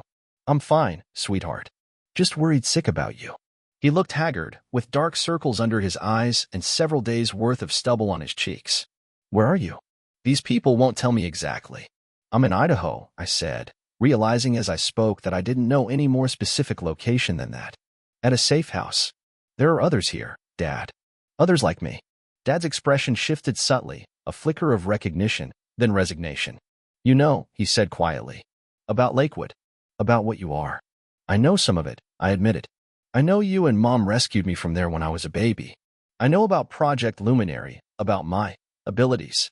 Dad closed his eyes briefly, a pained expression crossing his face. We wanted to tell you, when you were older, when you could understand. Your mother always said you had a right to know your origins. Why didn't you? Fear, he said simply. Fear that knowing would somehow change you, or change how you saw yourself. Fear that it would lead them to you. His voice hardened. Which it did, in the end. That wasn't your fault, I insisted. You kept me safe for 12 years. You gave me a normal life. And now that's over, he said bitterly. Now you're running, hiding, just like we always feared you would have to. It's temporary, I said, trying to sound more confident than I felt. Daniel says they can help me learn to control my abilities, to defend myself against Dr. Roth. Dad's eyes narrowed at the mention of Daniel. Do you trust him? I hesitated. I'm not sure yet. But he saved me from Roth, and he got you to safety. That counts for something. Be careful, Ellie, Dad warned. Everyone in this situation has an agenda, even those who claim to be helping you. I will be, I promised. Dad, I need to ask you something. Anything. Mom's journal. She wrote that you found me at Lakewood, that you took me from there. How? How did you get me out? Dad was silent for a long moment, his expression troubled. It wasn't just us, he finally said. There was a group of us, staff members who had become concerned about what was happening at Lakewood, about the ethical implications of the research being conducted there. Your mother was a psychologist assigned to monitor the subject's mental development. I worked in maintenance. We saw things that disturbed us. Like what? I prompted when he paused. Tests, Dad said, his voice hollow. Pushing children, some barely toddlers, to develop and use abilities that their bodies and minds weren't ready for. Using pain as a motivator when positive reinforcement failed. Treating living, feeling children as nothing more than data points in an experiment. The longer we were there, the more we saw, the more we knew we had to do something. So you planned to rescue us, the subjects? Dad nodded. We couldn't save all of you. It would have been impossible. But your mother, she had become particularly attached to you.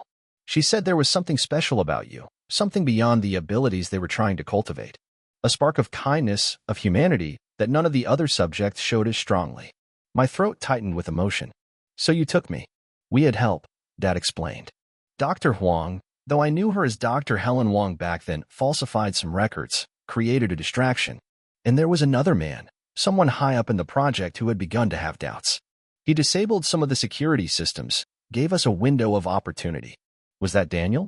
I asked, remembering what Daniel had told me about monitoring Lakewood's communications for years. Dad looked troubled. No, it wasn't Daniel Reyes. I never met Elena Reyes's brother during my time at Lakewood. The man who helped us was named Robert Emerson. He was one of the lead scientists. This was new information, contradicting what Daniel had told me.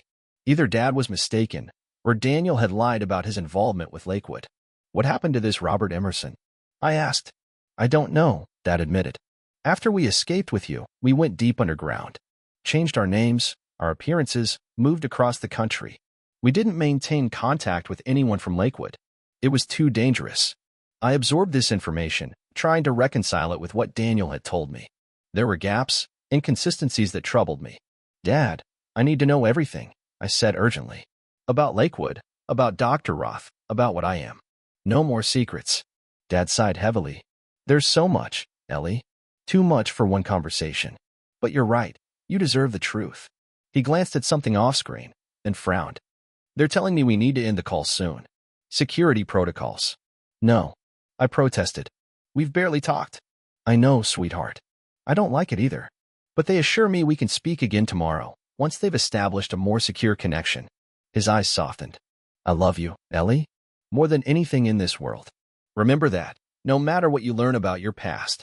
I love you too, Dad, I said, tears threatening again. Stay safe. You too, kiddo. I'll talk to you tomorrow. The screen went black as the call ended, leaving me staring at my own reflection in the dark display. Daniel was standing by the door, having stepped out to give us privacy during the call. I'm sorry we had to cut it short, he said. But maintaining secure communications is essential. Roth has resources we can only imagine. I turned to face him, a new wariness in my approach. My dad says he never met you at Lakewood. He says the person who helped them rescue me was someone named Robert Emerson. Daniel didn't flinch at the accusation implicit in my words. Your father is right. I wasn't directly involved in your rescue. I was, elsewhere at the time, pursuing my own investigation into Lakewood's activities. Then why did you let me believe you were part of it? I didn't intentionally mislead you, Daniel said carefully. Robert Emerson was indeed the one who helped your parents take you from the facility. He was also my informant. My eyes and ears inside Lakewood when I couldn't be there myself. It sounded plausible, but I wasn't entirely convinced. And where is he now, this Robert Emerson? Daniel's expression darkened. Dead. Roth discovered his role in your disappearance. He didn't survive the interrogation. A chill ran through me. Another life lost in the tangled web of Project Luminary. Another death connected, however indirectly, to me. I think I need some time alone, I said, suddenly overwhelmed. Daniel nodded understandingly. Of course. Dinner will be ready in about an hour, but if you'd prefer to eat in your room, that can be arranged.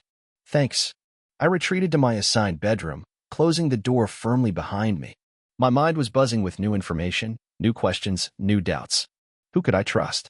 Dad, certainly, but he was far away, isolated in another safe house. Daniel seemed sincere, but there were inconsistencies in his story. Dr. Huang had apparently helped rescue me as a baby, which lent credibility to her involvement now, but I didn't know her, couldn't read her intentions. The other subjects, Alex, Lily, Michael, Kate, they were like me, victims of the same project. But they'd been here longer, were already integrated into whatever this organization was. Their loyalties might not align with mine. I was alone in a sea of potential allies who might also be potential threats. I lay on the bed, staring at the ceiling, trying to sort through the tangle of information and emotion. What did I actually know for certain? I knew I was genetically engineered, created as part of Project Luminary at Lakewood Institute. I knew Dr. Elias Roth claimed to be my biological father, using his DNA along with that of Elena Reyes. I knew I had abilities, telekinesis, and apparently teleportation, that were the result of genetic modification. I knew Mom and Dad, Sarah and Thomas Wilson, had rescued me from Lakewood and raised me as their own. I knew Mom was dead, killed by Dr. Roth when he came to reclaim me. I knew there were others like me, with similar but distinct abilities. I knew both Dr. Roth and Daniel Reyes wanted me for their own purposes, whatever those might be. Everything else was speculation, assumption, or information provided by potentially unreliable sources. I needed more facts, more concrete evidence to help me navigate this new reality. And the only solid evidence I currently possessed was the file I'd taken from Lakewood Institute, the file currently sitting in my backpack. I sat up and retrieved the file, spreading its contents across the bed. Most of it I'd already examined: the initial summary sheet, the development reports, the incident report about my abduction or rescue, the follow-up about the fire. But there were other documents I hadn't had time to review thoroughly: technical specifications of the genetic modifications, detailed testing results, comparisons to other subjects. I started with the technical specifications, though much of it was beyond my comprehension: dense scientific jargon about gene sequences, neural pathway development, and receptor modifications. What I could understand painted a disturbing picture. I had been engineered at the most fundamental level, my DNA manipulated to produce specific traits and abilities. The testing results were equally disturbing, detailing experiments performed on me as an infant. Tests of my reflexes, brain activity, responses to various stimuli. Many included notations like "subject demonstrates above-average response" or "results exceed expectations for developmental stage." Most troubling were the comparison charts, showing my development and abilities against those of other subjects. According to these records, I had consistently shown greater potential than any other luminary subject, with brain scans indicating unprecedented neural activity in regions associated with psionic functionality. No wonder Dr. Roth was so determined to get me back. I was, from a scientific perspective, his most successful creation. The thought made me feel sick. A knock at the door interrupted my grim reading. "Eleanor." It was Lily's voice. "Dinner's ready, if you want to come down." I hesitated, tempted to stay isolated with my troubling discoveries. But isolation wouldn't serve me well here. If I wanted answers, if I wanted allies, I needed to engage with the others. "Coming," I called, hastily gathering the documents and returning them to my backpack. Downstairs, the others were already seated around a large dining table. The meal was simple but plentiful: pasta, salad, garlic bread. Normal food for a distinctly abnormal group of people. "Feel better after resting?" Dr. Huang asked as I took a seat between Lily and Alex. "A little," I replied noncommittally. Conversation flowed easily among the others, discussions of training sessions, books they were reading, a movie they'd watched the previous night. Normal teenage interactions in extraordinary circumstances. I ate silently, observing, noting the dynamics. Kate, the oldest, was reserved and watchful. Michael, with his metallic silver eyes, was quiet but attentive, occasionally making dry, witty comments. Alex was energetic, talkative, full of questions and opinions. Lily seemed to be the heart of the group, warm and inclusive, making sure everyone was drawn into the conversation. "So, Eleanor," Alex said during a lull, "Daniel says you teleported." Actually teleported. How did it feel?" All eyes turned to me, curious. I shifted uncomfortably under their collective gaze. "I don't really know how to describe it," I said after a moment. "It wasn't like in movies or books. There wasn't a sensation of movement or traveling. One moment I was at the Baldwin place in Washington, the next I was in the forest near Lakewood. It was disorienting." "But you did it consciously?" Michael asked, leaning forward with interest. "You directed it?" I shook my head. "It just happened. I was desperate to escape, and suddenly, I was somewhere else." "That's how it starts for all of us," Lily explained. "The abilities manifest in moments of extreme stress or fear. It's like a survival mechanism kicking in. But with training, you can learn to control it," Kate added, speaking directly to me for the first time. "To summon the ability at will, to direct it precisely. Is that what you all do here?" I asked. "Train to control your abilities?" "Among other things," Daniel replied from the head of the table. "Physical training, academic education, psychological support. We try to provide a holistic environment that addresses all aspects of your unique needs." "And what's the end game?" I pressed. "What are you training us for?" A brief silence fell over the table. The other subjects exchanged glances, as if unsure how to answer. "Safety," Daniel finally said. First and foremost, we want you all to be safe from Roth and others who would use you for their own purposes. Beyond that, the goal is self-determination, for each of you to be able to control your abilities rather than being controlled by them, and ultimately, to decide for yourselves how to use the gifts you've been given. It sounded good. Noble, even. But I learned to be skeptical of noble-sounding justifications. And what if we choose not to use them at all? I challenged. What if we just want normal lives? Daniel met my gaze steadily. That would be your choice. We would help you establish new identities, set you up somewhere safe, provide ongoing protection from Roth. But Eleanor, you need to understand something. Your abilities aren't separate from you. They're an integral part of who and what you are. Ignoring them doesn't make them disappear. He's right, Michael said quietly. I tried that approach at first. Pretended I was normal, that I could just not use my abilities. It ended badly. What can you do? I asked him, genuinely curious. Michael held out his hand, palm up. The air above it shimmered, then solidified into what looked like a small metallic sphere. As I watched, the sphere morphed, changing shape. First into a cube, then a pyramid, then a complex geometric form I couldn't name. Matter manipulation, he explained. Primarily metals, but I'm working on other elements. I can create, shape, alter molecular structures to some degree. He makes the best bikes, Alex added with a grin. Custom-built, molecularly perfect. Michael closed his hand, and the floating object disappeared. When I was 13, living with my foster family, I got angry. Typical teenage stuff, nothing serious. But my ability activated. I turned every piece of metal in the house, pipes, appliances, cutlery, into razor-sharp spikes. No one was hurt, thankfully, but it terrified my foster parents. They called the authorities, who contacted Lakewood's successor organization. If Daniel hadn't found me first, he didn't need to finish. We all knew what would have happened. What about you? I asked Alex, turning to the boy with violet eyes. Electrical manipulation, he replied with a touch of pride. I can generate and control electrical currents. Started with just static electricity, but now I can do this. He held up a finger, and a miniature lightning bolt danced above it, crackling with energy. Alex, Dr. Huang said warningly, not at the dinner table. Sorry. He extinguished the lightning with a sheepish grin. It's just cool to show someone new. And you? I asked Kate, though her reserved demeanor suggested she might not welcome the inquiry. To my surprise, she answered readily. Enhanced physical capabilities. Strength, speed, reflexes, endurance, all substantially beyond normal human parameters. Not as flashy as moving objects with your mind or throwing lightning, but effective. Kate's being modest, Lily interjected. She can bench press a small car and run a mile in under 3 minutes. I tried to process all this information, these displays of impossible abilities that somehow seemed entirely possible in this context, with these people. How many subjects were there originally? I asked, looking to Daniel for an answer. In Project Luminary? 12, he replied. Subjects 1 through 12.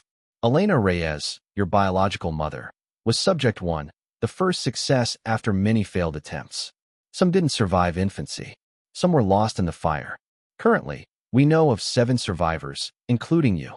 Who's the 7th? I counted myself, Kate, Alex, Lily, and Michael. That's only 5. Subject 3, Daniel said. A young man named David. He's currently at another safe house, helping to train some of our newer additions. Newer additions? The phrasing caught my attention. You mean there are more? Beyond the original 12? Daniel nodded gravely. After the fire at Lakewood, the project didn't end. It relocated, rebranded, continued its work under deeper cover. There have been more subjects created since then. We don't know exactly how many. We've managed to locate and extract 5 so far. The implications were staggering. This wasn't just about 12 experimental children created 20 years ago. It was ongoing. How many more were out there? How many more would there be? You should all get some rest, Dr. Huang announced, clearing plates as the meal wound down. Especially you, Eleanor. Your body needs time to recover from the teleportation stress. I didn't argue. The weight of new information, new realizations, pressed down on me like a physical force. Sleep, if it would come, might be the only respite. Lily walked with me back to my room. It's a lot to take in, she said sympathetically. I remember my first few days here. I barely slept, barely ate. Just tried to process everything. How did you handle it? I asked. Finding out what you are, what was done to you? She considered the question carefully. I went through stages. Denial, anger, bargaining. The whole grief process, really, because it is a kind of grief. Mourning the normal life you thought you had, the normal person you thought you were. And now, she said thoughtfully, I try to focus on what I can control. I can't change how I was created or what was done to me, but I can decide who I want to be now, how I want to use these abilities I didn't ask for. We'd reached my door. Lily touched my arm gently. It gets easier, Eleanor. Not all at once, and not in a straight line. But it does get easier. I wanted to believe her. Thanks, Lily. Get some rest. Tomorrow, if you're feeling up to it, we can show you around properly, answer more of your questions. She left me at my door, and I entered the small bedroom that was now, at least temporarily, mine.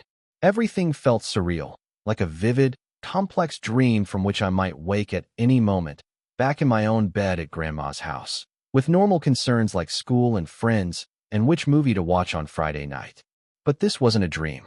This was my new reality, and I needed to find a way to navigate it. I changed into pajamas that had been provided for me, simple cotton pants and a t-shirt, and climbed into bed. Despite my mental and emotional exhaustion, sleep proved elusive. My mind kept circling back to the same questions, the same doubts, the same fears. What did Dr. Roth want with me? What did Daniel want? Was I a person to them, or just a valuable asset? Who could I trust? Dad, certainly. But he was far away, isolated, potentially still in danger despite Daniel's assurances. And what about my abilities? They were growing stronger, manifesting in ways I couldn't control or predict. Would I ever master them, or would they master me? I must have fallen asleep eventually, because the next thing I knew, I was dreaming. Not the fragmented, semi-remembered dreams of my childhood, but something far more vivid and coherent. I stood in a white room, identical to the testing chamber from my previous dreams, but this time, I wasn't a child. I was myself, 12 years old, dressed in the same pajamas I'd gone to sleep in. Across from me stood Dr. Roth, his unnaturally black eyes fixed on me with that same clinical interest. There you are, he said, as if we'd been in the middle of a conversation. I've been looking for you. This is a dream, I said firmly. You're not really here. Isn't that interesting? Dr. Roth mused, circling me slowly. You believe this is a dream, and from your perspective, it is. But from mine, this is a connection, a bridge between minds. That's not possible. No. He raised an eyebrow. You can move objects with your thoughts. You can transport your physical body across hundreds of miles in an instant. Is telepathy really so much more difficult to accept? I wanted to deny it, to wake myself up, to break whatever connection this was. But something kept me rooted in place, listening. What do you want? I demanded. The same thing I've always wanted, Dr. Roth replied. For you to fulfill your potential, to become what you were designed to be. And what's that exactly? A weapon? A tool? A science experiment? So much anger, he said, shaking his head. So much wasted emotion. You're not a weapon or a tool, Eleanor. You're the future, the next step in human evolution. I didn't ask to be that. None of us asked to be what we are, Dr. Roth said, his voice almost gentle. We simply are. The question is what we do with it. He gestured, and the white room transformed. Suddenly, we were standing in what appeared to be a hospital room. A woman lay in a bed, monitors beeping steadily around her. She was beautiful, with dark hair and delicate features, but deathly pale and clearly very ill. Your mother, Dr. Roth said softly. Elena Reyes. This was the day before you were born. I stared at the woman, trying to see myself in her features, feeling a strange mixture of connection and detachment. This woman had carried me, given birth to me, died because of me. But she was a stranger. She knew the risks, Dr. Roth continued. She volunteered for the program, eager to be part of something transformative. Her contribution to Project Luminary was invaluable. You mean you used her? I said bitterly. Like you used all of them. Like you want to use me. The scene shifted again. Now we stood in a different room, larger, filled with advanced technology one didn't recognize. In the center was a transparent chamber, and inside, suspended in some kind of liquid, was what appeared to be a developing embryo, impossibly magnified. You, Dr. Roth said, indicating the embryo. At 16 days post-conception. Already, your genetic modifications were taking effect. Already, you were becoming something extraordinary. I felt sick, watching this clinical display of my earliest development. It was too intimate, too violating, too dehumanizing. Stop it, I said, my voice shaking. I don't want to see this. But you need to, Dr. Roth insisted. You need to understand what you are, what you represent. Billions in research, decades of work, the culmination of humanity's greatest scientific achievement. I'm a person, I shouted, anger surging. Not an achievement, not an experiment. A person, with thoughts and feelings and rights. The room around us shuddered, the images flickering like a television with poor reception. Dr. Roth looked momentarily surprised, then impressed. You're stronger than I anticipated. You're already learning to control the connection.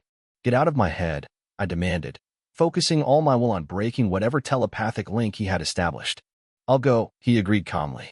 But first, a warning. Daniel Reyes is not what he appears to be. Ask him about Project Ascension. Ask him what happened to Subject 12. The room was dissolving now, edges blurring, colors fading. What are you talking about? I asked. What's Project Ascension? But Dr. Roth was already fading, his voice becoming distant. Find Subject 12, Eleanor. Find the truth. I woke with a gasp, sitting bolt upright in bed, heart pounding. The room was dark, the house quiet around me. My phone on the bedside table showed 3:17 a.m. Just a dream, I told myself. Just a nightmare. But it had felt so real, so different from an ordinary dream.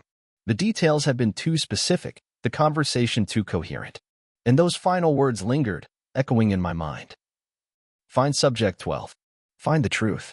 I knew I wouldn't sleep again, not with these thoughts churning in my head. Quietly, I slipped out of bed and padded to the door, listening for any sounds in the hallway. Silence. I eased the door open and stepped out into the darkened corridor. The farmhouse was quiet, everyone presumably asleep. This might be my only chance to explore unobserved, to look for information that could help me determine who to trust. The hallway led to a staircase, which I descended as quietly as possible, wincing at each creak of the old wooden steps. The main floor was illuminated only by moonlight filtering through windows, casting long shadows across the open living area. I moved cautiously toward what I remembered as Daniel's office, where I'd spoken to Dad on the video call. The door was closed but, to my surprise, unlocked. Inside, the room was dark except for the faint blue glow of electronics in sleep mode. I felt along the wall for a light switch but decided against turning it on. Light might attract attention.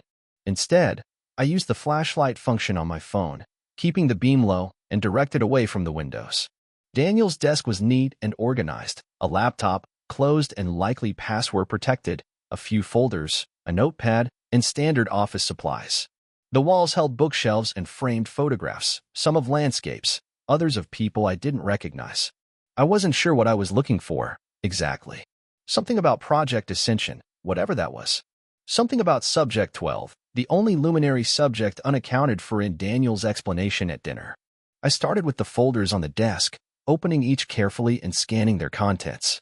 Most contained mundane operational information, supply inventories, maintenance schedules, budgeting. Nothing about Project Luminary or its subjects.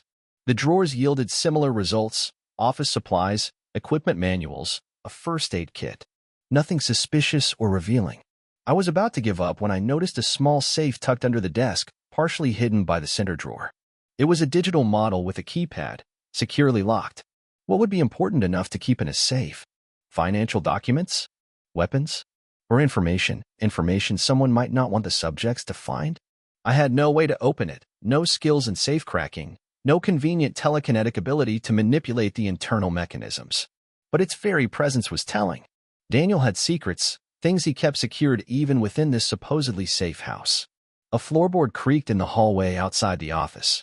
I froze, holding my breath, hastily turning off my phone's flashlight. The door swung open, and the overhead light clicked on, momentarily blinding me. Curious minds and all that, said a voice I recognized as Michael's. But breaking into Daniel's office in the middle of the night? Not the smartest move for your first day. I blinked rapidly, adjusting to the sudden brightness. Michael stood in the doorway, arms crossed, his metallic silver eyes gleaming under the fluorescent light. I couldn't sleep, I offered weakly. I was just looking around. He didn't sound convinced. Looking for anything in particular? I hesitated, unsure how much to reveal. Michael had been here longer than me, was clearly integrated into Daniel's organization. His loyalties would likely lie with the status quo. But he was also, like me, a creation of Project Luminary, a victim of Lakewood's experimentation. If anyone might understand my suspicions, my need for answers, it would be another subject. Have you ever heard of Project Ascension? I asked cautiously. Michael's expression shifted subtly, a tightening around the eyes, a slight clenching of the jaw. He knew something. Where did you hear that name? He asked, his voice carefully neutral. It came up in a dream, I said, deciding not to mention Dr. Roth's telepathic visit. Along with Subject 12. Daniel said there were 7 surviving luminary subjects, including me. That's only 7 out of 12. What happened to Subject 12? Michael looked conflicted, glancing over his shoulder as if to ensure we were still alone. Then he stepped into the office, closing the door behind him. We're not supposed to talk about 12, he said quietly. Daniel's orders. Why not? Because 12 is dangerous, Michael replied. Unstable. The most powerful of all the luminary subjects, but completely unable to control their abilities. More powerful than me? I asked, remembering the file's assessment of my unprecedented neural activity. Michael nodded grimly. Much more powerful. 12 could do things none of us can, not just telekinesis or pyrokinesis or matter manipulation. 12 could alter reality itself, at a fundamental level. My mind struggled to comprehend what that might mean. Alter reality how? Change the physical properties of objects. Manipulate time, at least locally. Create illusions so perfect they were indistinguishable from reality. Michael's voice had dropped to barely above a whisper. But the power was too much. 12 couldn't control it. Couldn't contain it. It drove them mad. What happened to them? Michael hesitated. The official story is that 12 died in the Lakewood fire. But there are rumors. Rumors that 12 survived, that they escaped, that they're out there somewhere, hiding, possibly under Roth's control or possibly completely beyond anyone's control. And Project Ascension? I pressed. What's that? At this, Michael looked genuinely confused. I don't know. I've never heard that term before. Either he was lying, or Dr. Roth had fed me information Michael wasn't privy to. Neither option was particularly comforting. We should go, Michael said, glancing at the door. If Daniel catches us in here, there will be questions neither of us wants to answer. I nodded, following him out of the office and back into the hallway. We walked in silence up the stairs, stopping outside my bedroom door. Eleanor, Michael said softly, be careful what you go looking for. Some answers change everything, and not always for the better. With that cryptic warning, he continued down the hall to his own room, leaving me standing alone with more questions than I'd had before. Back in my room, I lay awake for hours, turning over everything I'd learned. Subject 12, with abilities beyond any of the others. Project Ascension, a name that had triggered recognition in Michael even if he claimed not to know its meaning. Dr. Roth, somehow able to enter my dreams, to communicate telepathically across whatever distance separated us. I must have fallen asleep eventually, because the next thing I knew, sunlight was streaming through the window, and someone was knocking on my door. Eleanor. It was Lily's voice. Breakfast is ready, and Daniel wants to talk to you about starting your training today. Training. The word sparked both interest and apprehension. Learning to control my abilities would be empowering, potentially life-saving. But it would also mean further embracing what I was, what I had been created to be. Was I ready for that? I'll be right down, I called, rolling out of bed. I dressed quickly in clothes that had been left for me, jeans, a t-shirt, a light sweater, and made my way downstairs. The others were already gathered in the kitchen, helping themselves to a breakfast buffet of eggs, toast, fruit, and cereal. Daniel spotted me and motioned me over to where he stood with Dr. Huang by the coffee maker.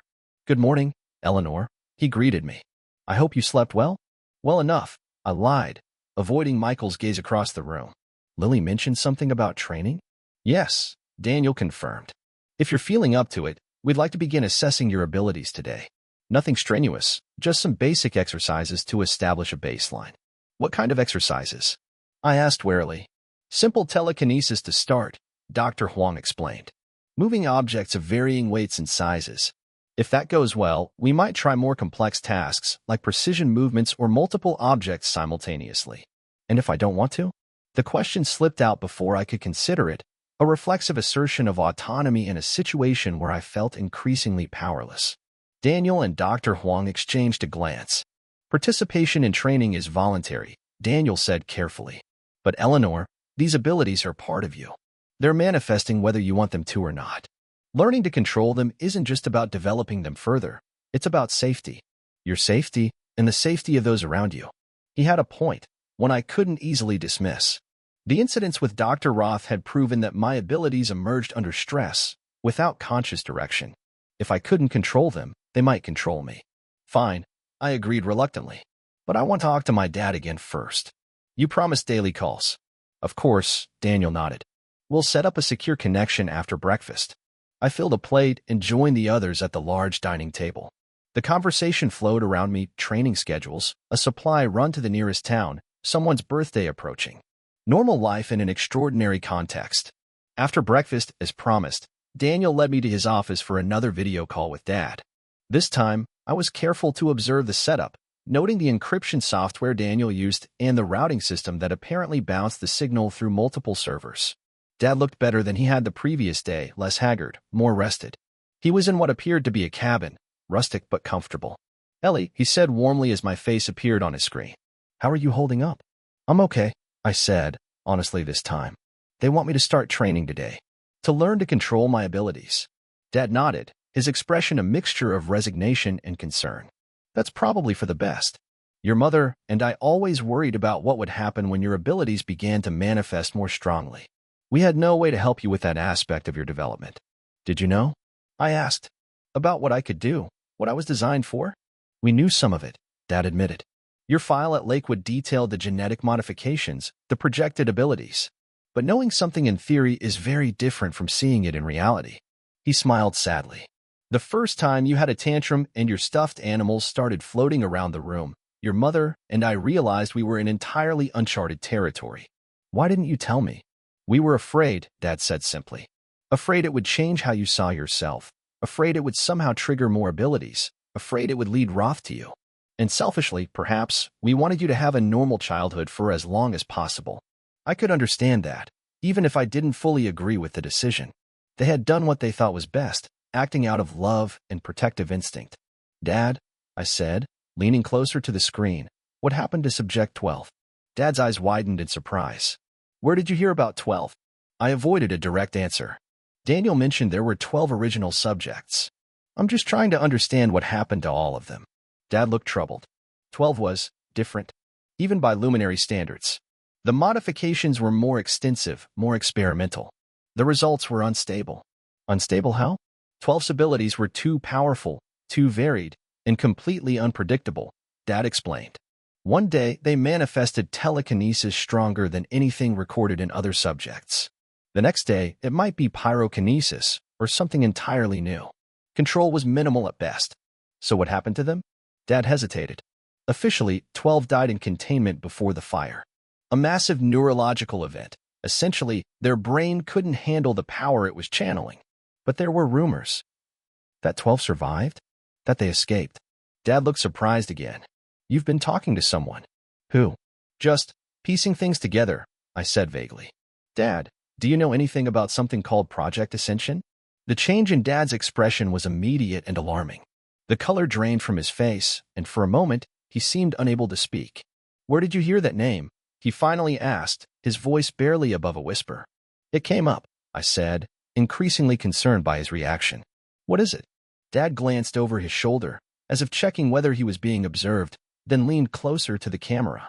Project Ascension was the next phase, he said in a low, urgent voice. Beyond luminary. It was theoretical when your mother and I left Lakewood. Just plans, research proposals, funding requests. The idea was to take the most successful luminary subject and... He paused, struggling for words. Amplify them. Enhance their abilities beyond even the original genetic modifications.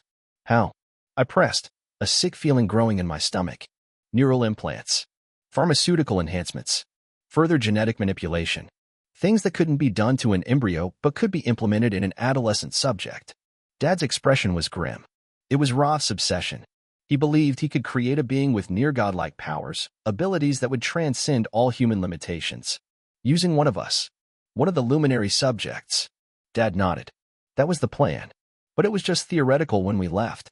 If they actually implemented it. He shook his head, clearly disturbed by the possibility. Dad, I said carefully, I think they did. I think subject 12 might have been the first test case. Dad's eyes widened. That would explain the rumors. If 12 didn't die from natural causes but was instead the first ascension subject. And if it went wrong, I continued, if the enhancements were too much, or if 12 couldn't handle them, it would create exactly the kind of unstable, immensely powerful individual that people have whispered about for years, Dad finished. Ellie, if this is true, if Project Ascension was actually implemented, and if 12 is still out there somewhere, it's more dangerous than we realized.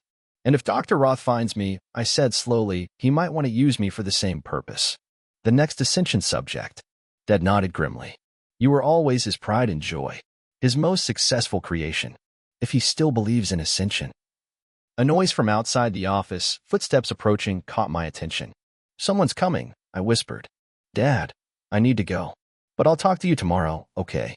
Be careful, Ellie, Dad urged. Don't trust anyone completely. Not even Daniel Reyes. Especially not Daniel Reyes. What do you mean? Why not Daniel specifically? Because Daniel. The office door opened, and Daniel himself walked in. I quickly ended the call before Dad could finish his warning, turning to face Daniel with what I hoped was a neutral expression. Sorry to interrupt, he said, though his timing seemed suspiciously perfect. Your training session is ready to begin whenever you are. Had he been listening? How much had he heard? Great, I said, forcing enthusiasm I didn't feel. Let's do it. Daniel led me through the house to what appeared to have once been a barn, now converted into a training facility. The space was large and open, with various areas set up for different purposes, weight training equipment in one corner, a gymnastics-style mat in another, and what looked like a shooting range, though without firearms. Lily and Alex were already there, engaged in what appeared to be a friendly competition, Alex generating small electrical charges that Lily was countering with precisely controlled bursts of flame. Eleanor's joining us for basic assessment today, Daniel announced as we entered. Lily immediately extinguished her flames and came over, smiling warmly. Great. Don't worry, first day is just figuring out where you're starting from. No pressure. Alex followed, grinning. Yeah, it's not like we're expecting you to teleport the whole building or anything, though that would be awesome. Telekinesis assessment first, Daniel said, leading me to an area where various objects were arranged on a table, pencils, books, balls of different sizes and weights, even a small metal cube that looked suspiciously heavy. The goal is simple, he explained. Move the objects without touching them, starting with the lightest and working up. Don't worry about precision yet, just focus on making them move at all. I stared at the pencil, the lightest object on the table, feeling suddenly self-conscious with Daniel, Lily, and Alex all watching expectantly. How exactly am I supposed to do this? I asked. I've never done it on purpose before. Close your eyes, Lily suggested. Think about how it felt when your abilities activated before. What emotions were you experiencing? What physical sensations? I did as she suggested, closing my eyes and thinking back to the moments when I'd used telekinesis, throwing Dr. Roth across the room, making the kitchen chair move into his path. I'd been afraid, desperate, angry. And there had been a pressure in my head, a building tension that had released when the power manifested. Could I recreate that feeling without the extreme emotion? I focused on the pencil, imagining it moving, trying to summon that same internal pressure. Nothing happened. It's okay, Alex said encouragingly. It took me weeks to light my first spark intentionally. Try again, Daniel urged. This time, don't think about the pencil moving. Think about yourself reaching out, extending your will toward it. I concentrated again, visualizing an invisible hand extending from my mind to the pencil, grasping it, lifting it. For a moment, I felt something, a flicker of that familiar pressure behind my eyes. The pencil twitched. Just a tiny movement, barely perceptible, but definitely not imagination. Good, Lily exclaimed. That's it. Now strengthen the connection, firm up your grip. The pressure built, becoming a dull ache centered in my forehead. I channeled it, directed it, focused it on the pencil. Slowly, unsteadily, the pencil rose an inch off the table, hovering there, trembling with the effort it took to hold it. Excellent, Daniel said quietly. Now try moving it laterally. I attempted to shift the pencil to the right, but the effort was too much. The pressure in my head spiked painfully, and the pencil clattered back to the table as my concentration broke. Ow! I winced, rubbing my temples. That's normal, Daniel assured me. Like any muscle, these abilities strengthen with use. The headaches will decrease as you develop better control. We continued with the exercises for nearly an hour. By the end, I could reliably lift the pencil and move it in simple patterns, and I'd managed to briefly raise a small rubber ball before the strain became too much. Very impressive for a first session, Daniel said as we wrapped up. You have natural aptitude, as we expected. Is that it for today? I asked, hoping my relief wasn't too obvious. The constant concentration had left me with a pounding headache. One more thing, Daniel said. I'd like to try a simple telepathy test. My heart skipped a beat, remembering Dr. Roth's intrusion into my dreams. Telepathy? You think I can read minds? Not exactly, Daniel clarified. But luminary subjects often develop a form of mental connection to each other.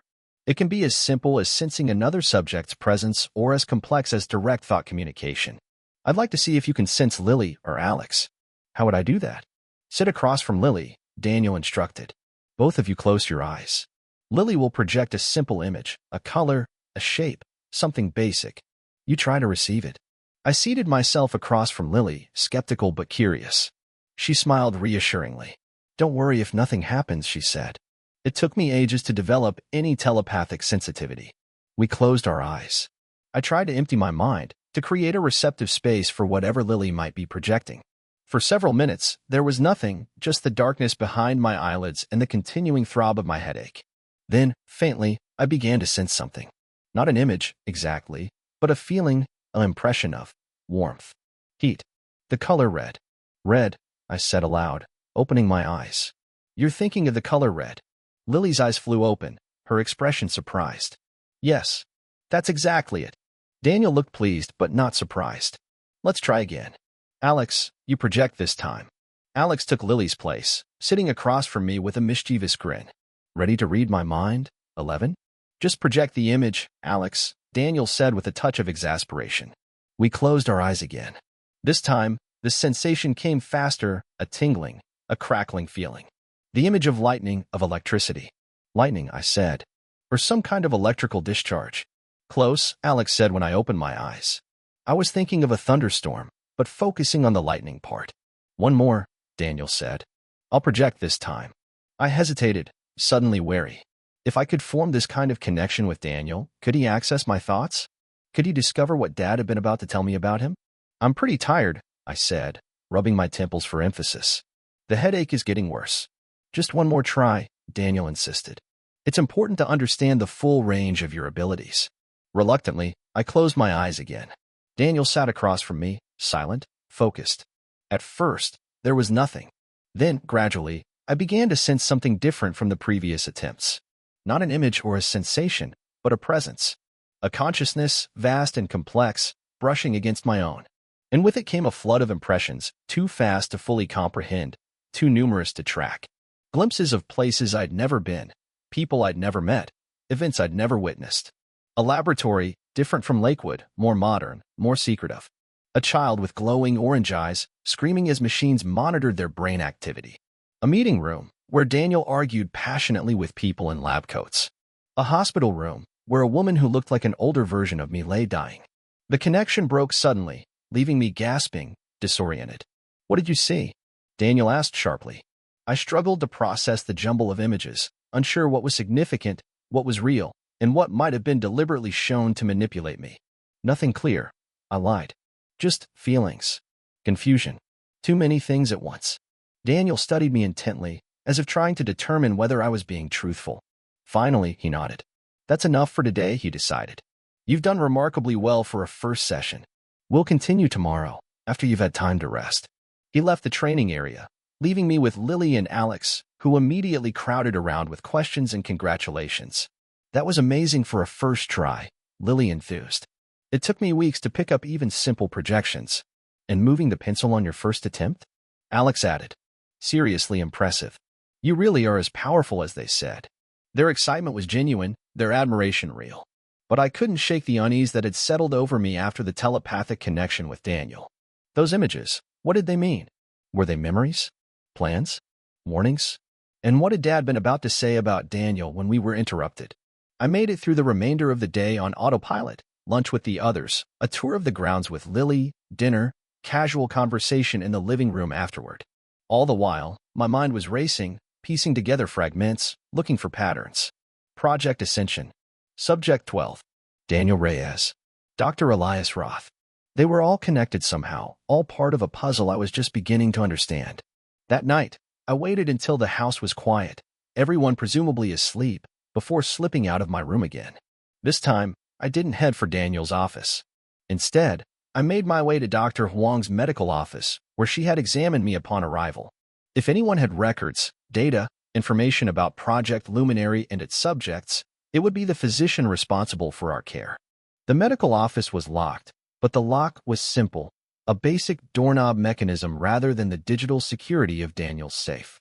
I hesitated, then focused my newly practiced telekinetic ability on the internal components of the lock, trying to manipulate them as I had moved the pencil earlier. It was harder, requiring precision rather than just force, but after several minutes of intense concentration, I was rewarded with a soft click as the lock disengaged. I slipped inside, closing the door quietly behind me, and turned on my phone's flashlight, keeping the beam low and directed away from the windows. Dr. Huang's office was meticulously organized, filing cabinets, medication storage, examination equipment, all in its proper place. I went straight for the filing cabinets, starting with the one labeled Subjects. Inside, I found folders for each of us: Kate, Subject 4, Alex, Subject 6, Lily, Subject 8, Michael, Subject 10, me, Subject 11, and others I hadn't met, including David, Subject 3, and surprisingly, a file for Subject 12. I pulled out the last one first, eager to learn more about this mysterious, supposedly deceased subject. The file was thin compared to the others, containing just a few pages. The first was a basic information sheet. Subject 12. Name: Zachariah. DOB: June 19, 1997. Gender: male. Genetic contributors: Dr. Elias Roth. Subject 7. Sophia Wei, deceased. Genetic modifications: Series 9 enhancements, experimental, including unprecedented frontal and parietal lobe modifications. See attached technical specifications. Projected abilities: unknown or unlimited potential. Status: terminated. Notes: subject developed multiple psionic abilities at an accelerated rate. Control issues observed from earliest testing. Cognitive development normal until age 9, when rapid deterioration began. Decision made to terminate subject after incident on May 14, 2007. Body cremated per protocol. Terminated. Not died, terminated. The clinical coldness of the word sent a chill through me. Subject 12, Zachariah, had been killed, not by accident or natural causes, but deliberately, because he couldn't be controlled.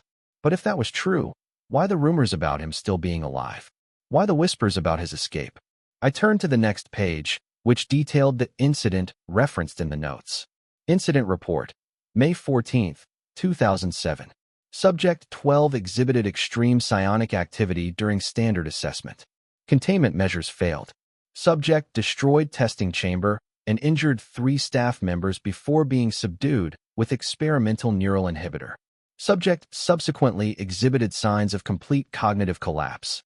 After 72 hours of observation with no improvement, termination protocol was implemented.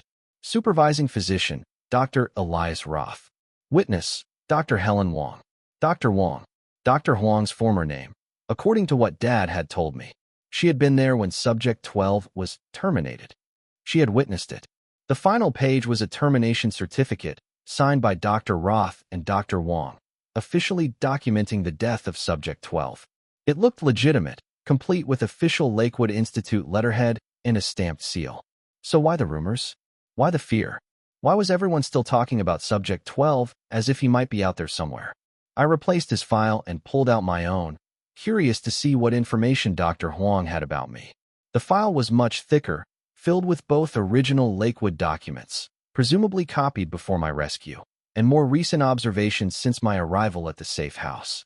The most recent entry, dated yesterday, contained Dr. Huang's notes from my initial examination. Subject 11 presents in good physical condition despite teleportation event. Cellular stability maintained. Brain activity shows heightened patterns consistent with psionic development. Genetic markers indicate potential for multiple ability manifestations similar to Subject 12, but with greater stability. Recommend accelerated training protocol. Subject may be viable candidate for Phase 1 trials if development continues at current rate. Phase 1 trials? What did that mean?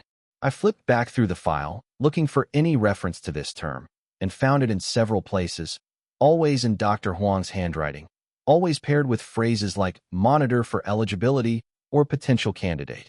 And then, in a section marked confidential, level 4 access only, I found what I was looking for. Project Ascension Phase 1 protocols prepared. Initial subjects identified 4, 6, 8, 10, with 11 as primary candidate upon full ability manifestation. Safety measures enhanced after 12 incident. Dr. confident of success where Yar failed. Dr. Daniel Reyes. Yar Elias Roth. The realization hit me like a physical blow. Project Ascension hadn't died with Lakewood Institute. It had continued, under Daniel's direction instead of Dr. Roth's. And I was intended to be the primary subject. The safe house wasn't just a refuge. It was a research facility. The training wasn't just to help us control our abilities. It was to prepare us for enhancement, for the next phase of experimentation. We were still lab rats. We just changed cages. I replaced my file with trembling hands, then checked the others. Each contained similar notations about Phase 1 eligibility, assessments of potential risk factors, recommendations for pre-ascension conditioning. Daniel wasn't rescuing luminary subjects from Roth. He was collecting them for his own version of the same horrific project. A sound from the hallway, footsteps approaching, sent a jolt of panic through me. I quickly closed the filing cabinet and looked around frantically for a hiding place. There was none. The office was too small, too efficiently arranged. The footsteps stopped outside the door. A key turned in the lock. I was trapped.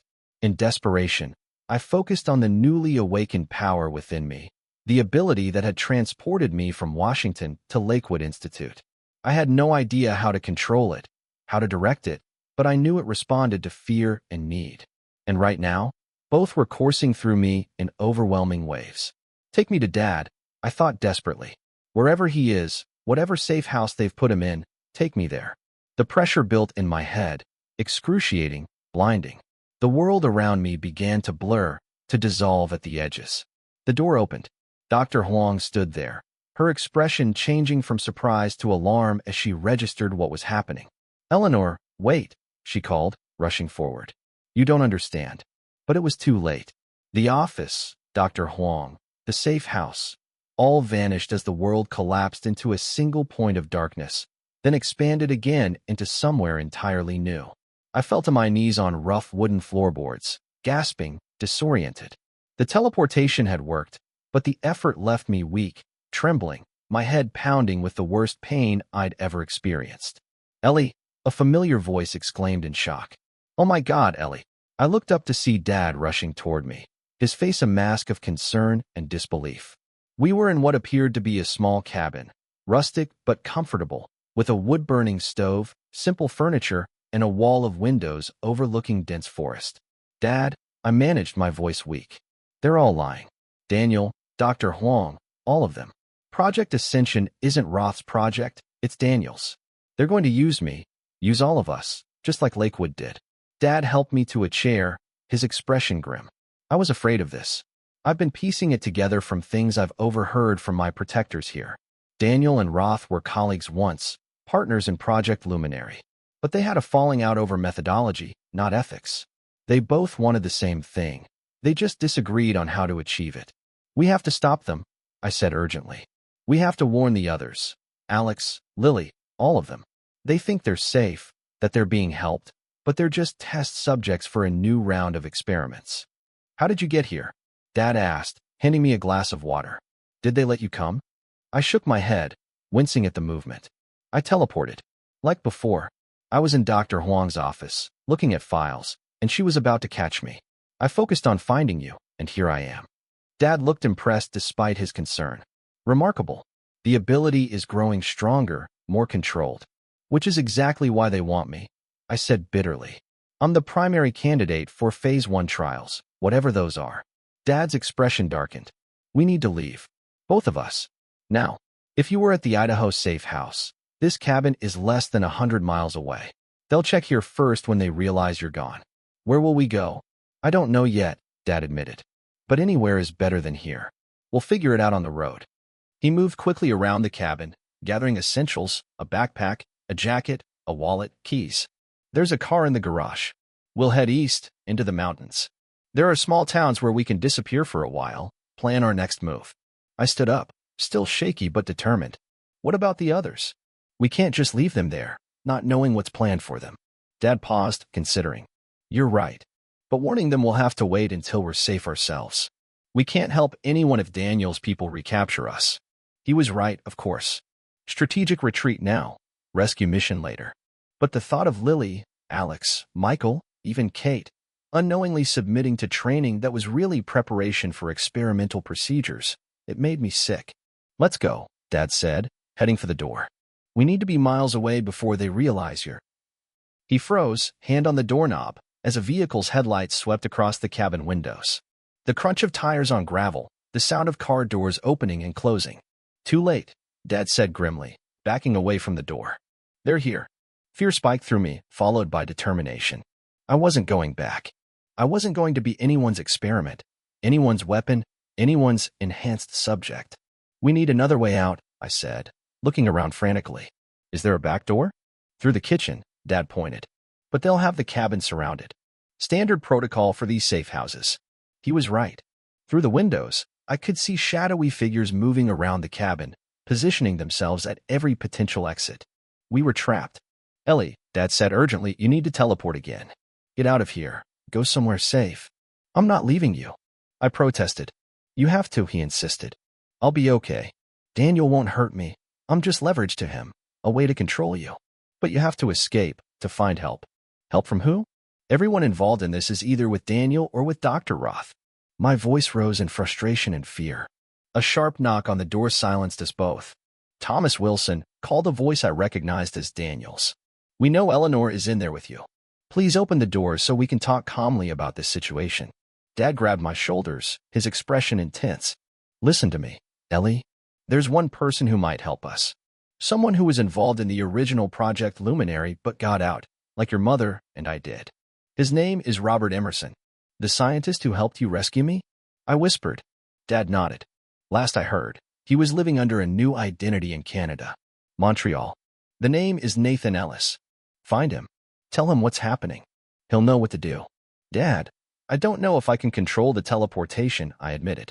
Both times it's happened by accident, because I was afraid. Then be afraid, Dad said grimly. Because if they take you back, you'll never be free again. The door shuddered as someone began to force it open. I love you, Ellie, Dad said, pulling me into a quick, fierce hug. Find Emerson. Stop them.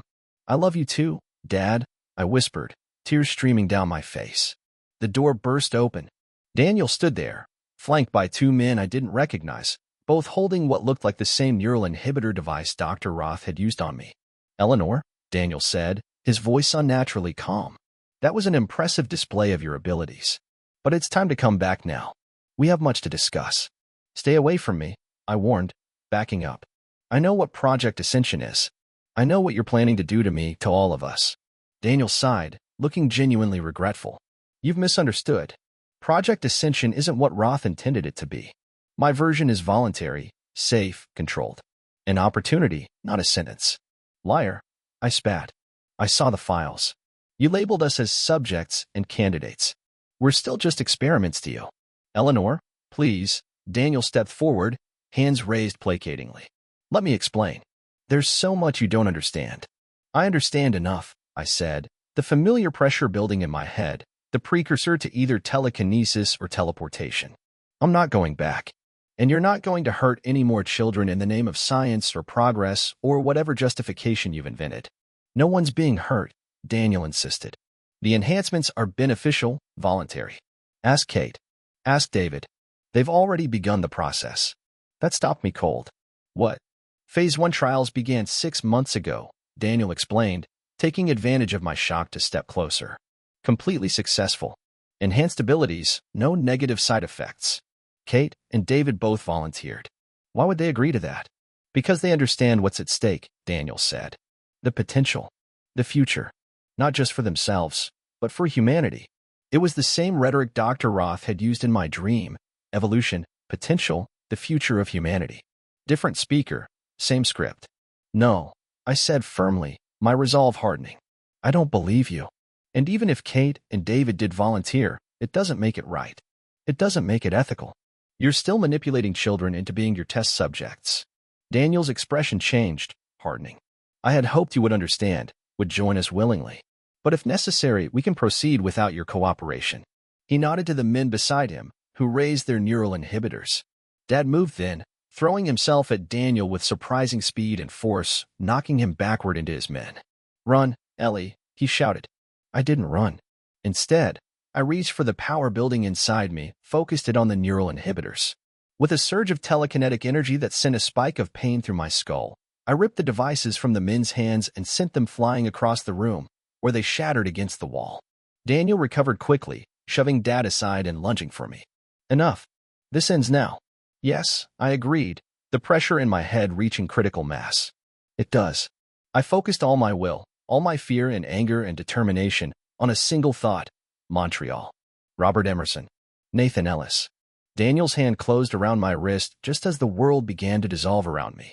For a terrifying moment, I thought he would be pulled along with me into the teleportation. But Dad tackled him from behind, breaking his grip on me at the crucial moment. The last thing I saw was Dad's face, fierce and determined, silently urging me on. Then everything vanished into darkness. I materialized in what appeared to be a busy urban park, falling to my knees on damp grass as the teleportation completed. It was daytime here, early morning from the angle of the sun, though it had been night at the cabin. The time zone change, I realized dizzily. Around me, people walked dogs, jogged, pushed strollers, normal human activities continuing undisturbed despite the extraordinary event of a 12-year-old girl appearing from thin air in their midst.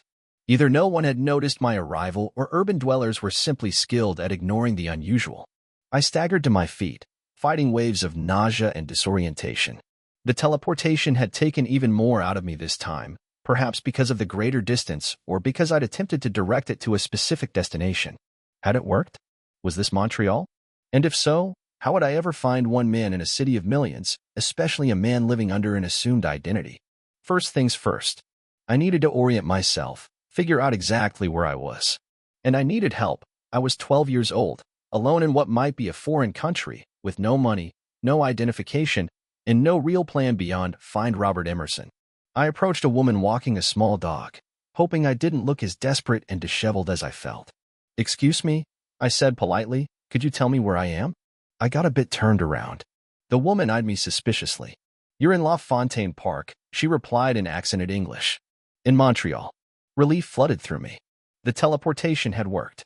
I was in the right city, at least. "Thank you," I said. "Do you know where I might find a library or somewhere with public internet access?" "There is a public library on Sherbrooke Street," she said, pointing vaguely. "That way, about 10 blocks.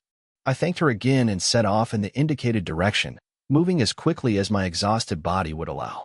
I needed to find this Nathan Ellis before Daniel's people realized where I'd gone. Before they could hurt Dad. Before they could implement whatever Phase 1 trials meant for the others. The library, when I finally found it, was a modern building with free public computers. I signed up for a time slot, giving a fake name and saying I was a tourist who had left her phone at the hotel. Once seated at a computer, I began my search for Nathan Ellis.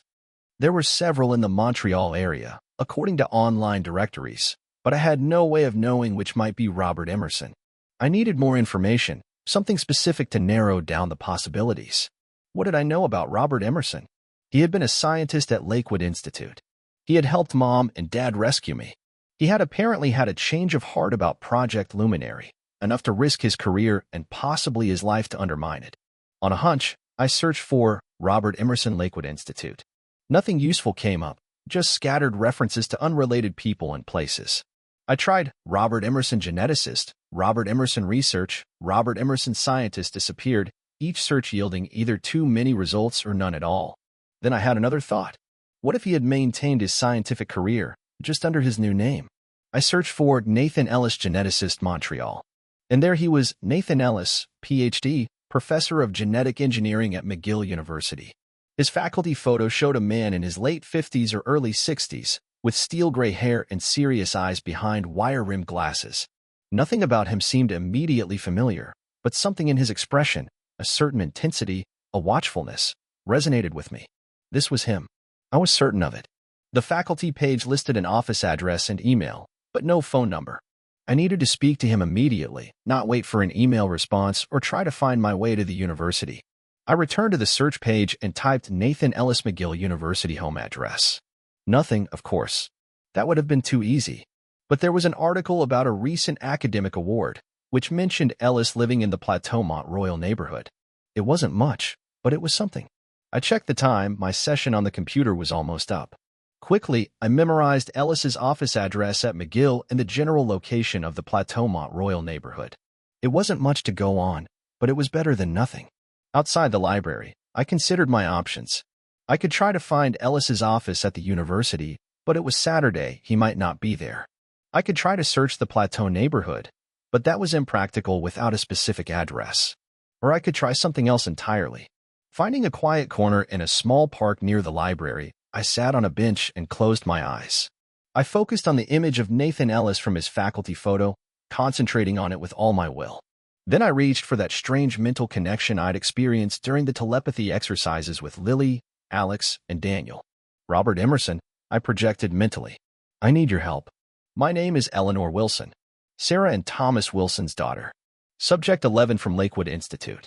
I had no idea if this would work. Telepathy with other luminary subjects was one thing. We had been engineered with similar neural pathways, designed to form such connections. But reaching out to a normal human being? It seemed impossible. Still, I had to try. I focused harder, picturing the man from the faculty photo, imagining my thoughts traveling across the city to wherever he might be. Project Ascension has begun. Daniel Reyes is continuing what Dr. Roth started. Please, if you can hear me, I need help. I'm alone in Montreal. I don't know where to go. I maintained the mental effort for several minutes, focusing until my head throbbed and sweat beaded on my forehead. But there was no response, no sense of connection established. Of course not. It had been a desperate, foolish hope. I opened my eyes, exhausted and discouraged. The park had grown busier while I sat there. Families with children now occupying the playground, couples walking hand in hand along the paths. Normal people. Normal lives. Something I would never have.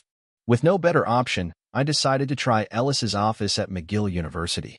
Even if he wasn't there on a Saturday, there might be information about how to contact him, or perhaps a colleague who knew where he lived. I asked directions from a friendly hot dog vendor, who pointed me toward the university campus. It was a long walk, made longer by my exhaustion and the unfamiliarity of the city, but eventually I found myself on the beautiful grounds of McGill. The science buildings were modern structures of glass and steel, a stark contrast to the historic stone buildings at the center of campus. I located the Department of Genetic Engineering in a building called Bellini Life Sciences Complex and made my way inside. Weekend access was restricted, but a graduate student leaving the building held the door for me, assuming I belonged there. The hallways were mostly deserted, just the occasional researcher or student hurrying past, too absorbed in their own thoughts to question why a 12-year-old girl was wandering around alone. Ellis's office, according to the directory, was on the 4th floor. I took the elevator up, my heart pounding with a mixture of hope and anxiety. What if he wasn't there? What if he was, but refused to help me? What if he didn't remember my parents or his role in my rescue? What if he called security and turned me over to Daniel's people? The 4th floor hallway was completely empty, lights dimmed to conserve energy. I found Ellis's office, room 417, and stood outside the door, gathering my courage. No light shone through the frosted glass panel. No sounds came from within.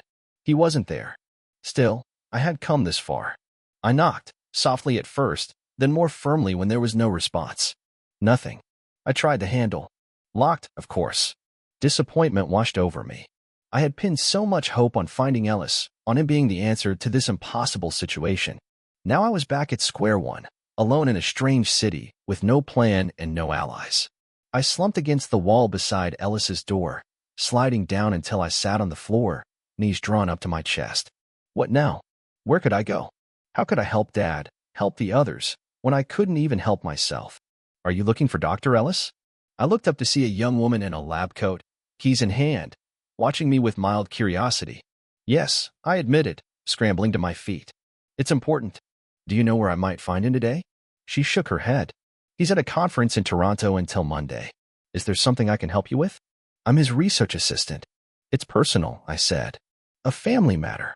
Do you have a phone number where I could reach him? The woman hesitated, clearly uncomfortable with giving out her professor's personal contact information to a stranger, especially a child. I can give him a message, she offered instead. Tell him you stopped by. It wasn't enough. I needed to speak to Ellis directly, immediately. But pushing too hard would only make her suspicious.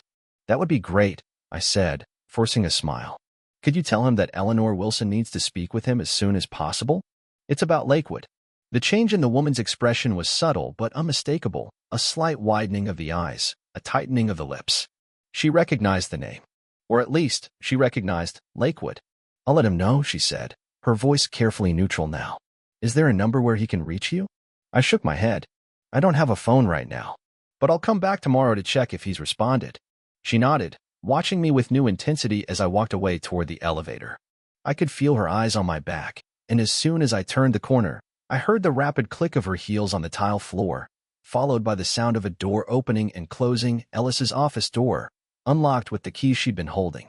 She knew something, and she was going to contact Ellis immediately, despite telling me he was unreachable until Monday. I had made progress, even if it didn't feel like it. But what now? I needed somewhere to go, somewhere to stay until Ellis could be reached. I had no money for a hotel, and even if I did, what hotel would rent a room to an unaccompanied 12-year-old? As I exited the building, the reality of my situation hit me anew. I was alone, in a foreign city, with night approaching. I had no food, no shelter, no plan beyond wait and hope Ellis contacts me somehow. And somewhere out there, Daniel and his people were looking for me. Dr. Roth, too, perhaps. Powerful, resourceful people with every reason to want me back under their control. I found a bench on the university grounds and sat, trying to think. My head still ached from the teleportation and the failed telepathic attempt. My body was exhausted, my stomach empty. I needed rest, food, safety in that order. A coffee shop across the street caught my eye. It was busy, well-lit, warm. I could sit there for a while without being too conspicuous, maybe even close my eyes for a bit without anyone bothering me. I crossed to the shop and went inside, the rich smell of coffee and baked goods making my empty stomach clench painfully. I had no money to buy anything, but I could sit for a while, blend in with the students studying at tables with their laptops and textbooks. I found a corner table and sat, trying to look like I belonged, like I was waiting for someone rather than hiding. The barista glanced at me a few times but didn't approach. Just another kid hanging out in a coffee shop on a Saturday afternoon, nothing unusual enough to warrant attention. Until a tall, lanky boy slid into the seat across from me, setting a muffin and a hot chocolate on the table.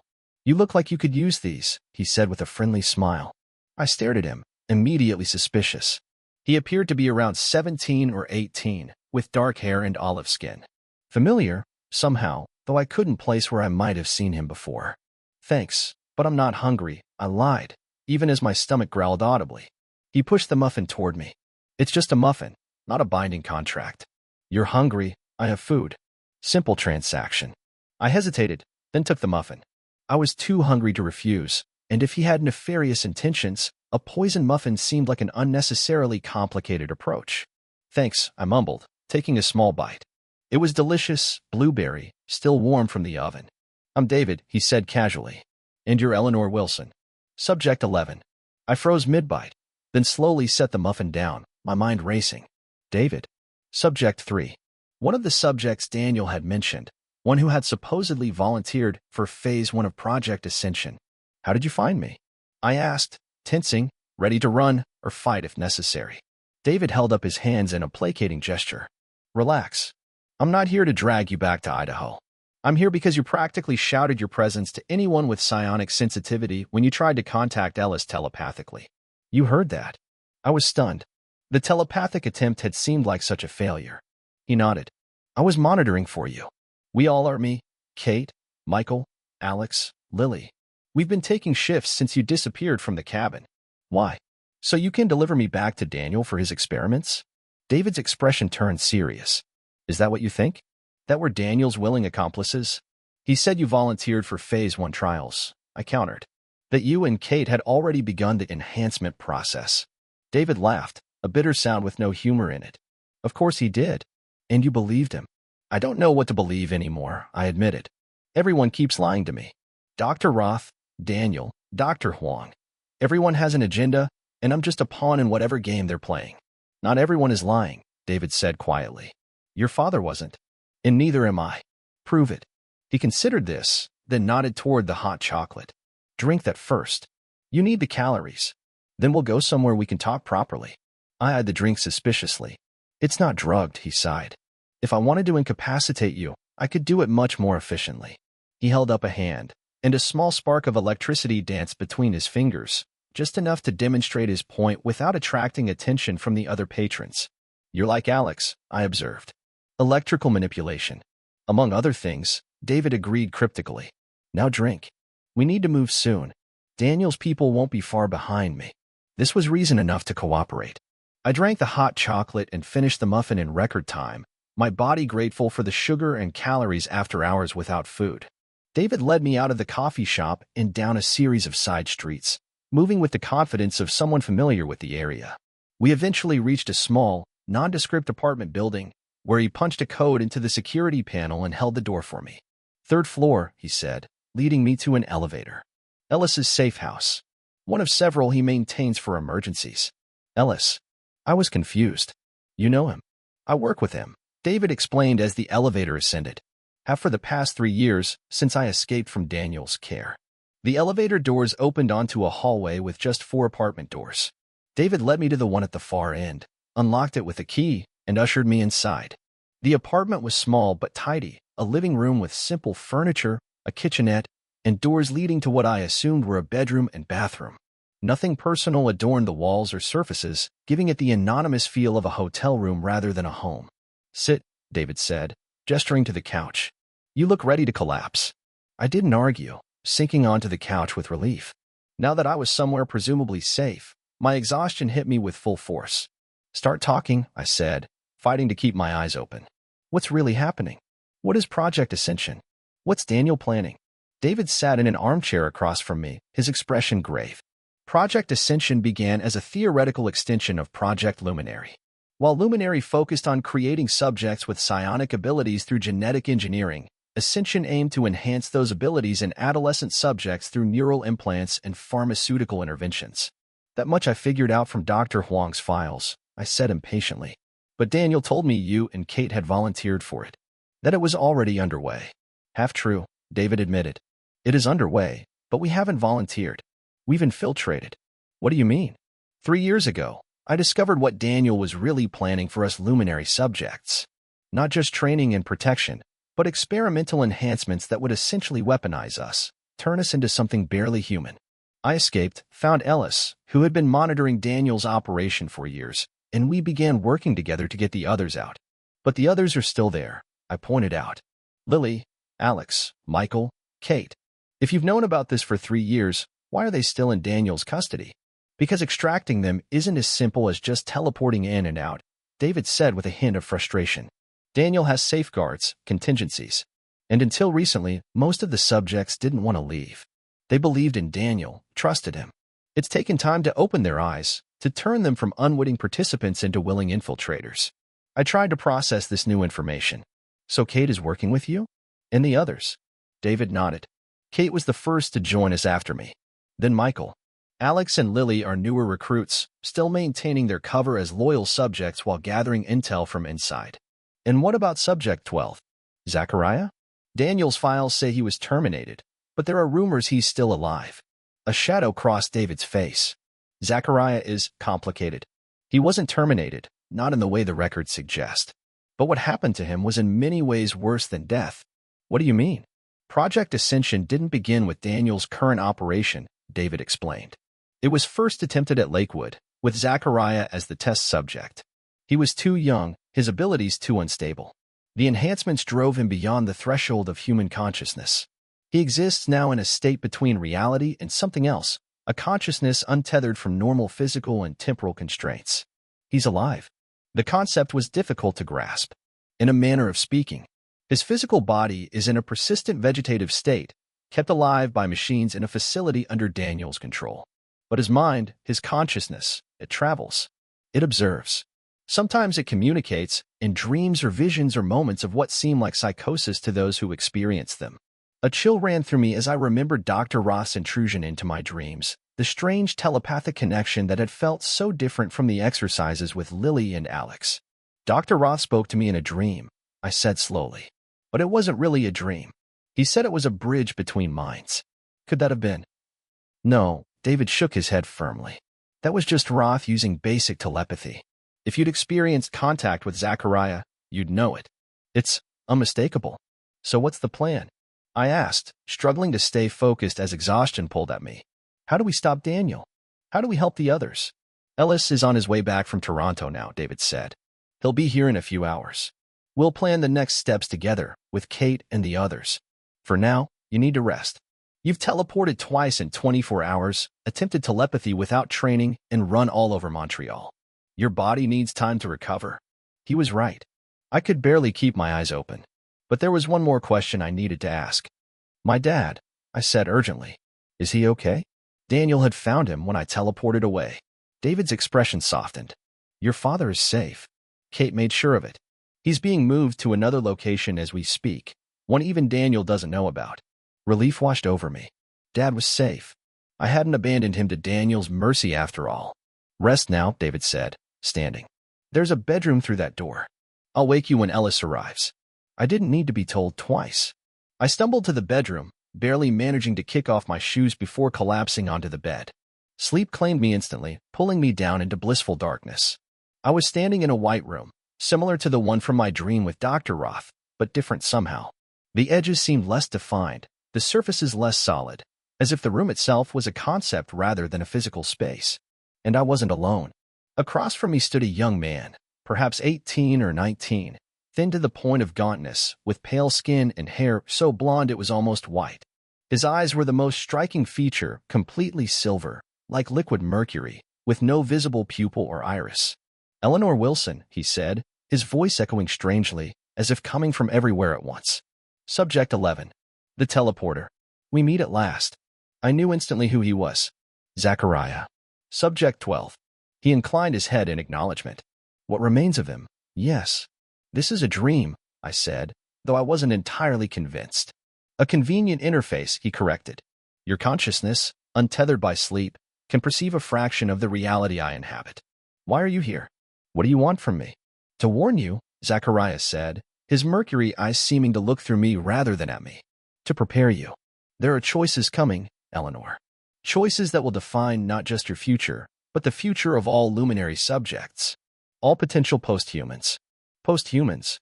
What we are, he explained. What they made us to be. Neither fully human nor something else entirely. A transitional state. A bridge. I don't understand. No, he agreed. You can't, not yet. But you will. When you face the choice. What choice? Between what you were born to be and what you choose to become. Zachariah's form seemed to flicker, like an image on a badly tuned television. Between Roth's vision and Daniel's. Between remaining as you are or ascending to something else entirely. I don't want to ascend, I said firmly. I don't want neural implants or drugs or whatever else they've planned. I just want to be left alone. Zachariah's laugh was a discordant sound, like breaking glass. That was never an option for us, Eleanor. From the moment they spliced our genes, our lives ceased to be our own. The only choice is whose purpose we serve, theirs or our own. And what purpose do you serve? I challenged. Balance, he said simply. Neither Roth nor Daniel understands the true potential of what they've created. They think too small, too human. Their ambitions are limited by their perspectives. And yours isn't? I exist partially outside normal reality, Zachariah reminded me. I see patterns, connections, possibilities they cannot, including what you might become if you survive what's coming. And what's coming? Convergence, he said cryptically.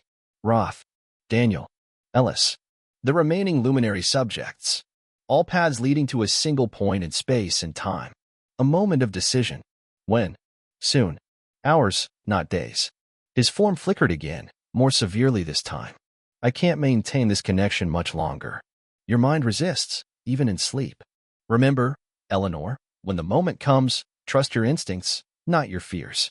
What you are is not a curse unless you make it one. He was fading now, his figure becoming translucent, his voice growing fainter.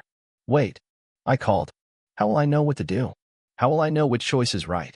His final words came as barely a whisper, fading into the dissolving whiteness of the room. You already know. You just haven't realized it yet. I woke with a gasp, sitting bolt upright in the unfamiliar bed. The dream, or whatever it had been, still felt vivid and present, Zachariah's mercury eyes and cryptic warnings lingering in my mind. Sunlight streamed through the window, suggesting I'd slept through the night.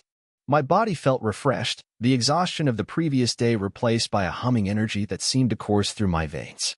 Voices from the main room of the apartment caught my attention, David's, and others I didn't recognize. Ellis had arrived. I got up, ran a quick hand through my tangled hair, and went to join them. Four people sat around the small dining table. David, a woman I recognized as Kate despite her changed appearance, she'd cut her hair short and dyed it red since I'd last seen her, and two older men. One was the gray-haired man from the faculty photo, Nathan Ellis, formerly Robert Emerson. The other was a stranger, perhaps in his 60s, with dark brown skin and a neatly trimmed silver beard. All four looked up as I entered. "Eleanor," Ellis said, standing. "I'm glad to see you're awake. You've certainly caused quite a stir in several quarters." "I didn't mean to," I said, suddenly self-conscious under their collective gaze. "Of course not," the bearded man said kindly. "Please, join us. We have much to discuss, and limited time in which to do so." I took the empty chair between David and Kate, noting the papers spread across the table, blueprints, what looked like personnel files, and several documents bearing the Project Ascension header. "I'm Dr. Emerson," Ellis said, confirming his identity, "though I've been Nathan Ellis for many years now. And this is Dr. James Cooper, formerly of Lakewood Institute's Ethics Committee." "Ethics Committee?" I couldn't keep the skepticism from my voice. Lakewood had one of those? A token gesture, largely ignored by Roth and his inner circle, Dr. Cooper acknowledged with a wry smile. But it gave some of us access, allowed us to document what was happening. To build a case. A case for what? Accountability, Ellis said grimly. For Roth, for Daniel, for everyone involved in the exploitation and manipulation of the luminary subjects. Yourself included. I looked around the table at these people who had apparently been working for years to dismantle the very system that had created me. "You want to shut down Project Luminary completely. And Ascension," Kate added. "End the experimentation, free the subjects, establish safeguards to prevent anything like it from happening again. But if you're against the projects, why are you working with luminary subjects?" I asked, gesturing to David and Kate. "Isn't that hypocritical?" "We're not against the subjects," Ellis clarified. "We're against the exploitation of the subjects. Against treating sentient beings as laboratory specimens. You, David, Kate, the others, you deserve the same rights, the same agency as any human being." Despite not being entirely human, David added, a hint of bitterness in his voice. "You are human," Dr. Cooper insisted firmly. "Enhanced, yes. Genetically modified, yes. But fundamentally human in all the ways that matter." It was a nice sentiment, but I wasn't sure I believed it. Not after everything I'd seen, everything I'd learned about myself. Not after my strange dream conversation with Zachariah, who had called us post-humans and spoke of realities beyond normal perception. "So what's the plan?" I asked, redirecting the conversation to more immediate concerns. David mentioned a convergence of some kind. The four adults exchanged glances, and I realized I'd said something significant. "How do you know that term?" Ellis asked carefully. I hesitated, unsure whether to reveal my dream visitor. But these people were supposedly on my side, working to help the luminary subjects. If I couldn't trust them with the truth, who could I trust? "Zachariah came to me in a dream last night," I said. "He talked about a convergence. Roth, Daniel, all the luminary subjects coming together at a single point in time. A moment of decision." The silence that followed was heavy, tense. "That complicates things," Ellis finally said, running a hand through his gray hair. "You've had contact with 12? Kate seemed both impressed and concerned. "Direct contact?" I nodded. He seemed to think it was important that I know about this convergence, whatever it is. "It's happening tonight," David explained, tapping a blueprint on the table. "Roth's team discovered Daniel's primary research facility, the place where he's holding Zachariah's physical body, where he's been preparing to implement Ascension on a larger scale. They're planning to raid it, to take Zachariah and all the research data." "And the other subjects?" I asked, thinking of Lily and Alex and Michael. "That's where it gets complicated," Kate said grimly. "Daniel is evacuating the facility, moving everything and everyone to a secondary location. But Lily, Alex, and Michael have been feeding information to Roth's team, trying to ensure that the raid happens at exactly the right moment. When Daniel is vulnerable but before the subjects can be moved. They're working with Roth? I was horrified. After everything he's done? Not working with him, Ellis clarified. Using him. Roth wants the luminary subjects under his control, yes, but he also wants to destroy Daniel's operation. The subjects are leveraging that desire to create an opportunity. An opportunity for what? Freedom, David said simply. While Roth and Daniel are focused on each other, on Zachariah, on the Ascension research, we extract the remaining subjects. All of them, including the newer ones Daniel has collected since the original 12. And my dad? Where does he fit into this plan? He's already safe, Kate assured me, at a location known only to me and Dr. Cooper. After tonight, you'll be reunited with him, and both of you will be placed in a new identity program. A fresh start, far from Roth and Daniel. It sounded too good to be true. After everything that had happened, could it really be that simple? A raid, an extraction, and then freedom? What's the catch? I asked suspiciously. This plan seems too neat, too easy. The catch, Ellis said heavily, is that someone needs to ensure Zachariah isn't taken by either Roth or Daniel. Someone with the ability to get in and out quickly, without being detected. All eyes turned to me. You want me to teleport into a facility that's about to be raided by two opposing forces, extract a comatose teenager, and teleport out again? I summarized flatly. Without knowing exactly where I'm going or how to control this ability that I've only used twice before, both times by accident. When you put it that way, it does sound rather foolhardy, Dr. Cooper admitted. It's our only option, David insisted. I can get you inside the facility, I know the layout, the security systems. But only you can get Zachariah out quickly enough to avoid the converging forces. And if I refuse? If I decide this isn't my fight? Then we proceed with the extraction of the other subjects, Ellis said calmly. And Zachariah likely falls into the hands of whoever wins the confrontation between Roth and Daniel. But based on your dream, Kate added, it seems Zachariah himself believes you have a role to play in this. That your choices will be significant. The weight of expectation around the table was palpable. These people, who had apparently been fighting this battle for years, were looking to me, a 12-year-old girl who had only learned of her true nature days ago, to execute the most crucial part of their plan. It was absurd, terrifying, possibly suicidal. And yet, Zachariah's words echoed in my mind. Trust your instincts, not your fears. What you are is not a curse unless you make it one. I need time to think about this, I said finally. We don't have much time, David warned. The raid is happening tonight. We need to be in position hours before. Give me an hour, I insisted. Just 1 hour to process all this, to decide. Ellis nodded. That's reasonable. Take the time you need, Eleanor. This must be your choice, freely made. We won't force you into anything. I retreated to the bedroom, closing the door behind me. My mind was a whirlwind of conflicting thoughts and emotions. Part of me wanted nothing to do with this plan, this convergence. I had already risked my life multiple times to escape Roth and Daniel.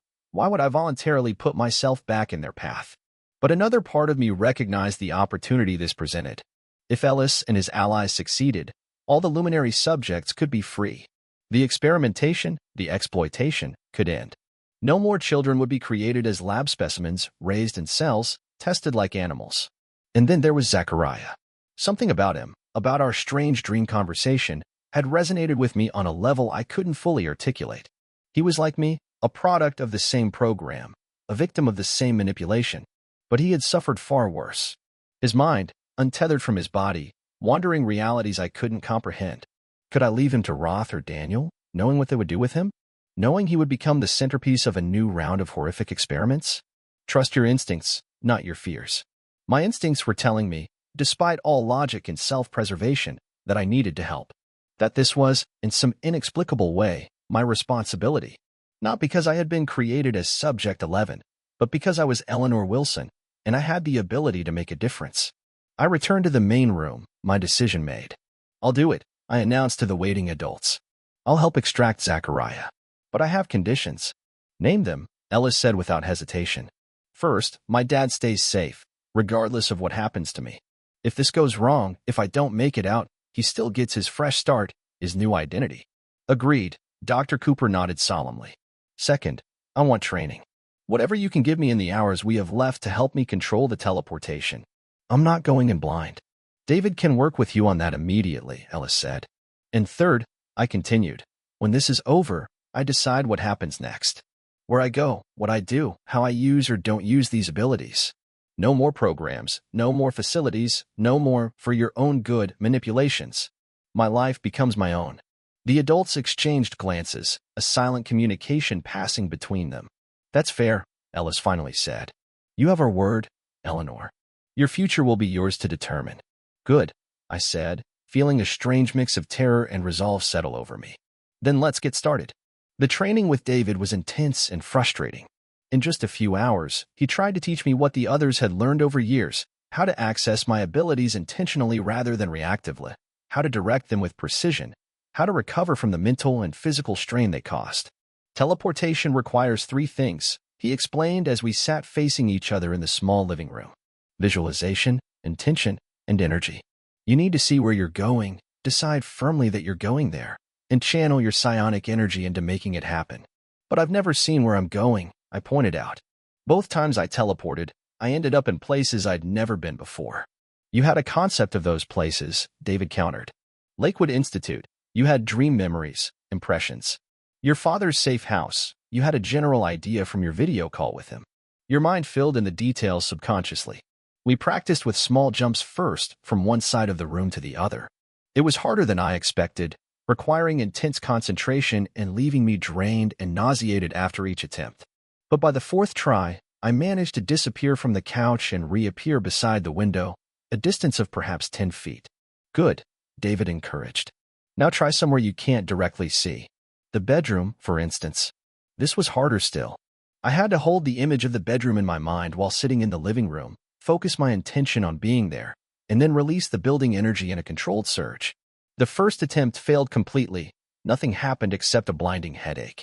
The second left me halfway between locations, my body in the living room, but my perception somehow in the bedroom, a disorienting split that made me vomit.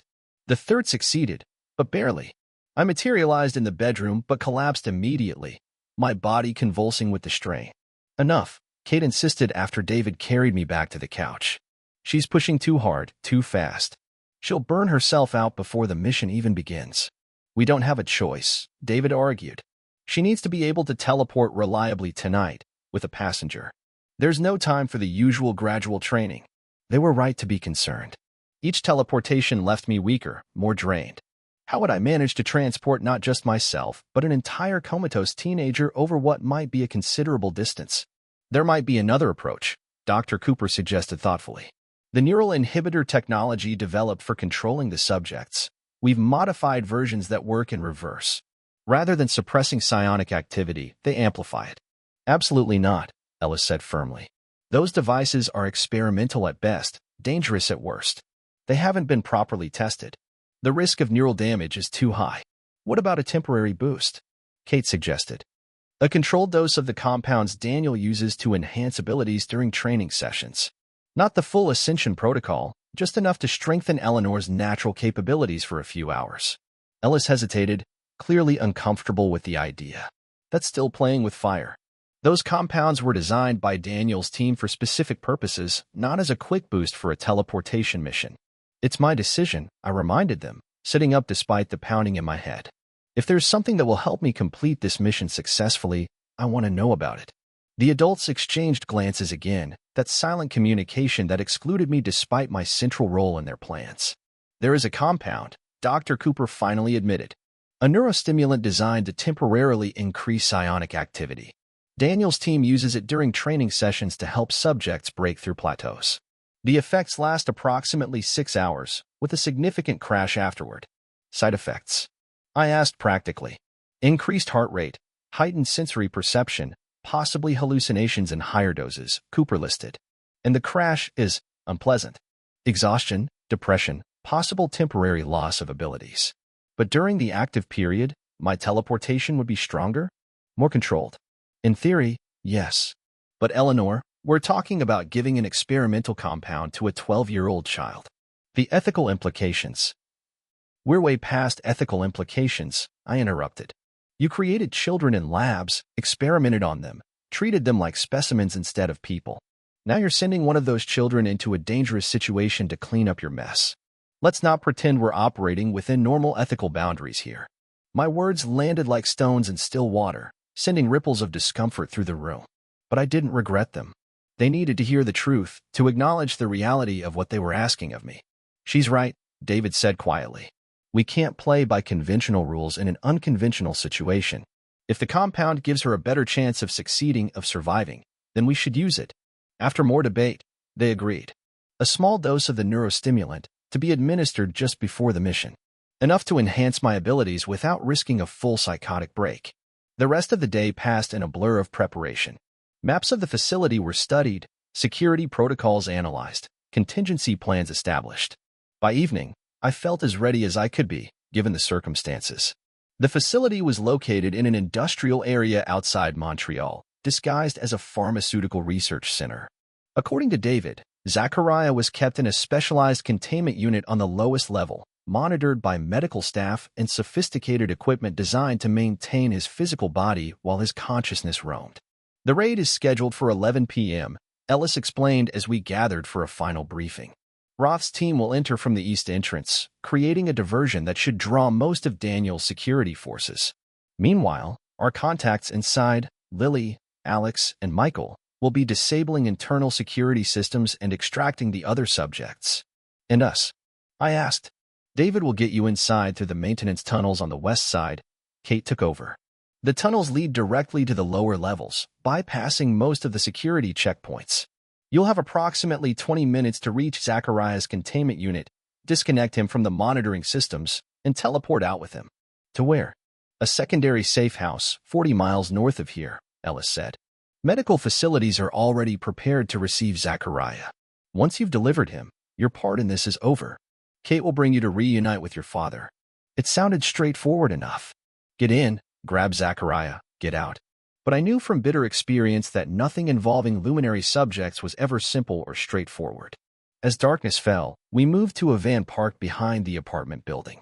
Dr. Cooper approached me with a small case. "The neurostimulant," he explained, opening it to reveal a syringe filled with pale blue liquid. "Are you certain about this?" I nodded, rolling up my sleeve. I'd made my decision, for better or worse. The injection stung briefly, then spread a cold sensation up my arm and into my chest. For a moment, nothing else happened. Then, like a dam breaking, energy surged through me, electric and intoxicating. Colors became brighter, sounds sharper, my awareness expanding to encompass details I'd never noticed before. "Wow," I breathed, looking at my hands, which seemed to glow with an inner light visible only to me. "The compound works quickly," Dr. Cooper observed, watching me closely. "How do you feel?" "Powerful," I admitted. "Like I could teleport to the moon if I wanted to." "Don't try it," David said dryly.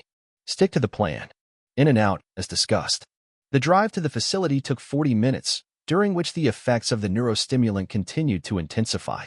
By the time we parked in an abandoned lot half a mile from our target, I felt simultaneously more aware and less in control than I'd ever been, as if my consciousness had expanded beyond the normal boundaries of my body. "Focus, Eleanor," David urged as we prepared to move out. "Channel the energy, don't let it control you." I nodded, taking deep breaths, trying to center myself. "The plan. Focus on the plan." David and I moved silently through the night, approaching the facility from the west as planned. The building loomed against the sky, windowless and fortress-like, surrounded by a high fence topped with barbed wire. "Here," David whispered, stopping at what appeared to be a drainage culvert. He pulled aside a section of grating, revealing a narrow tunnel. "This leads to the maintenance level. Stay close to me and move quietly." We crawled through the damp tunnel for what felt like an eternity, eventually emerging into a dimly lit corridor lined with pipes and electrical conduits. David led the way confidently, navigating the labyrinthine maintenance level without hesitation. At precisely 11 p.m., alarms began to blare throughout the facility. "Right on time," David muttered, quickening his pace. "Roth's team is making their move. We need to hurry." We reached a service elevator that David operated with a stolen keycard. As the elevator descended to the lowest level, I could feel the atmosphere change, the air becoming cooler, heavier somehow, charged with an energy that resonated with my own enhanced abilities. "Zachariah is close," I said, certain of it without knowing how. "I can feel him." David gave me a sharp look. "That's not supposed to be possible. His psionic signature is contained by the specialized equipment in his unit." "Well, I can feel him anyway," I insisted. "He's waiting for us." The elevator stopped, and the doors slid open to reveal a stark white corridor. Unlike the utilitarian maintenance level, this area was pristine, clinical, more like a hospital than a research facility. "This way," David said, moving quickly down the hall. "Containment Unit C. Should be around this corner." He stopped abruptly, shoving me back against the wall as voices approached from an intersecting corridor. "Evacuation proceeding on schedule," someone was saying. "Transport team is en route for the primary asset." "And the other subjects?" "Already moved to the secondary facility, except for the 3 in Training Room B. Security is bringing them now." Daniel's voice, unmistakable in its calm authority. "Good. And what of our intruders?" "Contained to the East Wing, sir. Security teams are engaging them now." "Excellent. Have Dr. Risen prepare Subject 12 for transport. I want him ready to move in 15 minutes. The voices moved away, continuing their conversation. David and I exchanged glances. "They're moving Zachariah," I whispered. "We need to hurry." We moved more quickly now, caution partially abandoned in favor of speed. The corridor opened into a larger area with several doors leading off it. Each door was marked with a letter. Containment Unit C was at the far end. David swiped his keycard, but the door remained locked. "They've changed the protocols," he hissed in frustration. "This card should have worked." The neurostimulant was making it hard to focus, hard to think logically. But it was also making me aware of possibilities I might not otherwise have considered. "Stand back," I said, placing my hands against the door. I reached for the energy surging through me, directing it outward, focusing it on the electronic lock. The mechanism sparked, smoked, and then the door slid open with a soft hiss. Inside was a scene straight from science fiction. A large, circular room dominated by a transparent chamber in the center. Within the chamber, suspended in some kind of fluid and connected to countless tubes and wires, was a pale, emaciated figure, a young man, his white blonde hair floating around his face like a halo. "Zachariah." Subject 12. A woman in a lab coat looked up from a control panel, her expression changing from surprise to alarm. "Security breach in Containment Unit C," she shouted into a communicator, reaching for an alarm button on the wall.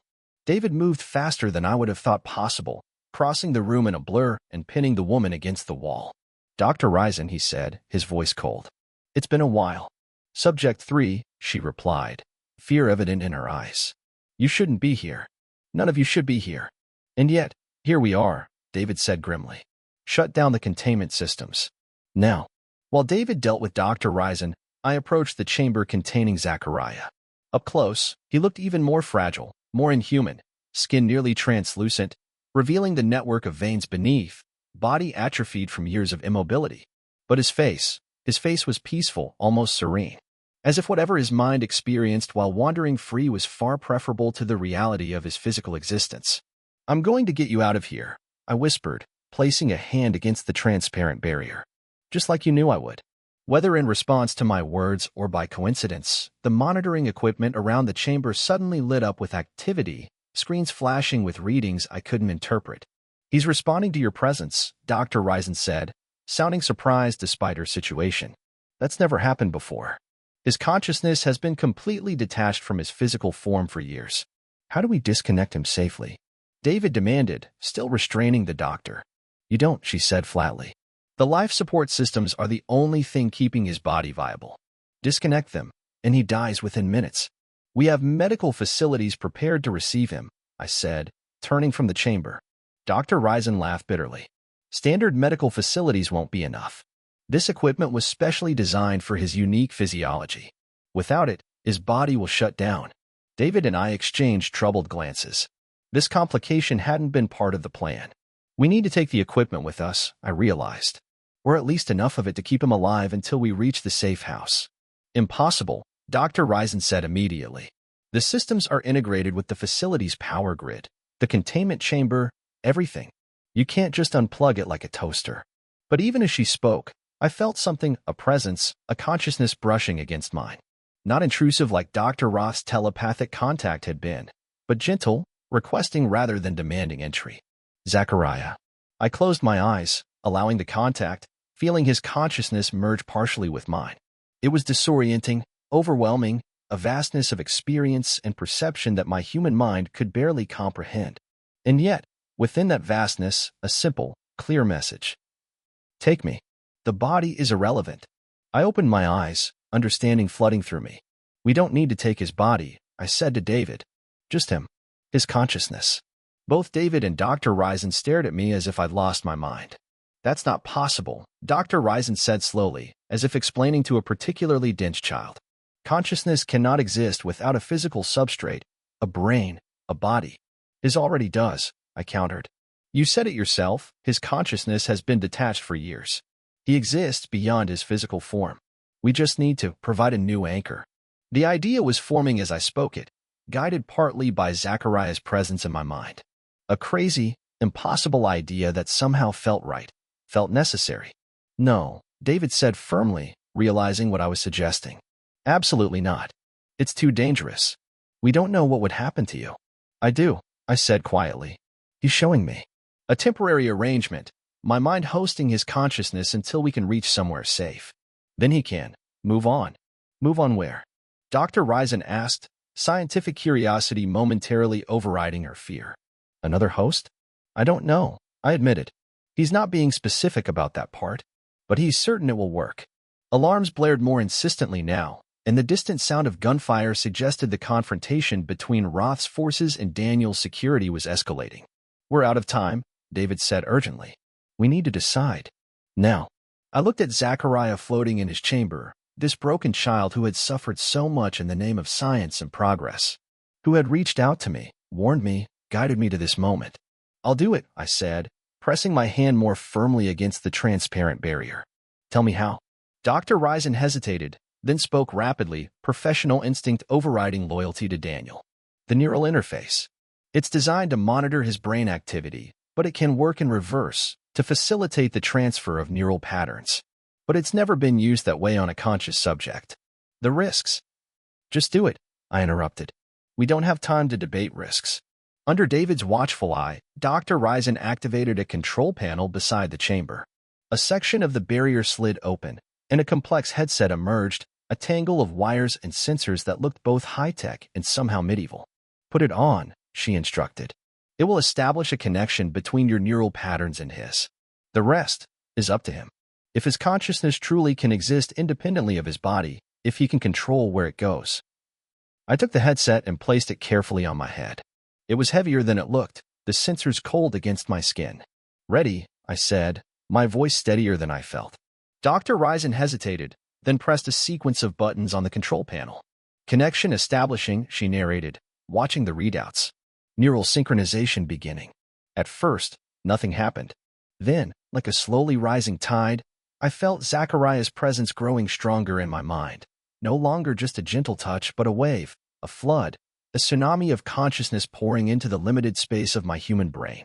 It was too much, too vast, too alien. I gasped, falling to my knees as my perception fractured, reality splintering into multiple overlapping versions of itself. I could see the containment room, but also a dozen other locations simultaneously, the upper levels of the facility where Roth's forces battled Daniel's security, the evacuation vehicles preparing outside, the safe house where Ellis and Cooper waited.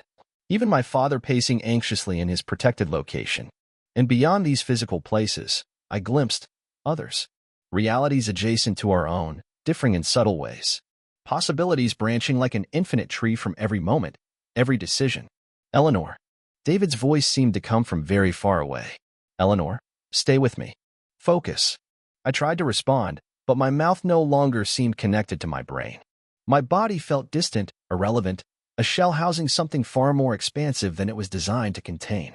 Too much, I thought desperately. Too much for one mind. Not too much, Zachariah's voice or thought responded within me. Different. Let go of the limitations. Embrace the expansion. Easier said than done when your consciousness was being stretched beyond human parameters.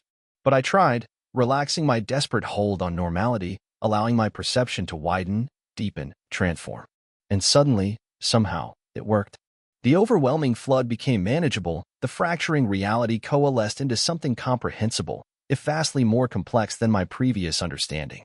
I stood, or my body did, at my direction, and removed the neural interface headset. It's done, I said, my voice sounding strange to my ears, as if I were hearing it from multiple perspectives simultaneously. We need to go. Now. David stared at me, clearly unsettled by whatever he saw in my face, my eyes. Eleanor? Are you? Still you?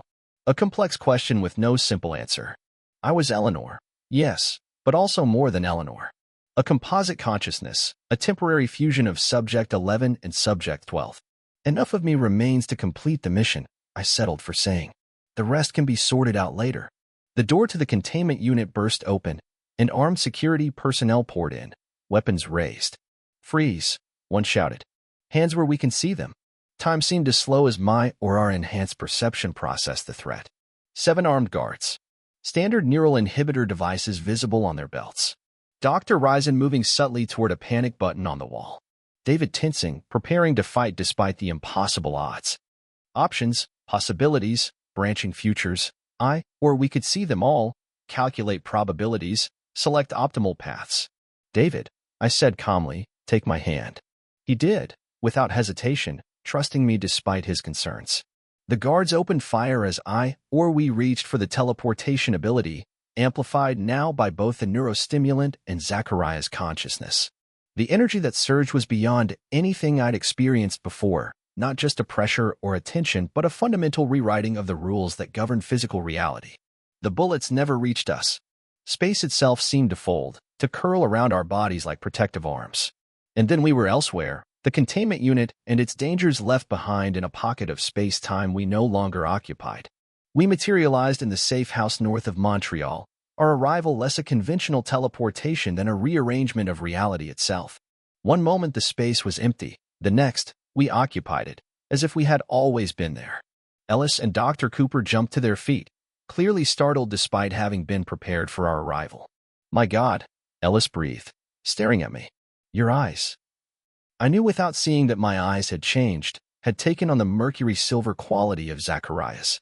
A physical manifestation of the consciousness I now shared. The mission was successful, I reported. My voice still that strange composite of my own and something other. Zachariah is safe, but not as anticipated. Ellis approached cautiously. You brought his consciousness. Inside your own mind. A temporary arrangement, I confirmed. Once we reach a more secure location, a more permanent solution can be implemented. What kind of solution? Dr. Cooper asked, medical curiosity evident in his expression. Another host? A technological repository? We smiled, seeing possibilities they couldn't begin to comprehend. Something else entirely. Something new. David still held my hand, watching me with a mixture of concern and awe. We should contact Kate, he said after a moment. Let her know the extraction was successful. And check on the others, Lily, Alex, Michael. We nodded, allowing him to lead me to a communication station. But our attention was divided, a significant portion focused on the internal dialogue occurring between the two consciousnesses sharing my physical form. What happens now? My Eleanor self asked the Zachariah presence. Transformation, came the response. For both of us. Neither what Daniel planned nor what Roth intended. Something of our own creation. And the others? The remaining subjects? They will have choices, as you did. To remain as they are, to embrace what they might become, to chart their own paths. Freedom, true freedom, for the first time. It was a beautiful vision, but fraught with complexities and dangers we could now perceive with painful clarity. The next 12 hours passed in a blur of activity. Reports confirmed the raid had been successful. Roth's forces had overcome Daniel's security, but found themselves outmaneuvered when it came to capturing the luminary subjects. All had been safely extracted by Ellis's network, including Lily, Alex, and Michael. Daniel had escaped, but his operation was in ruins, his research confiscated, his facilities compromised. Roth, too, had fled, his forces decimated by the encounter. The balance of power had shifted. The game had changed. And at the center of it all was we, a 12-year-old girl harboring the consciousness of perhaps the most powerful psionic entity ever created. As promised, Kate brought me to reunite with Dad. The safe house was a cabin similar to the one in Idaho, but more remote, more secure. Dad was waiting on the porch when we arrived, his face lighting up at the sight of me, then freezing in shock as he registered the changes in my appearance, my demeanor, my fundamental nature.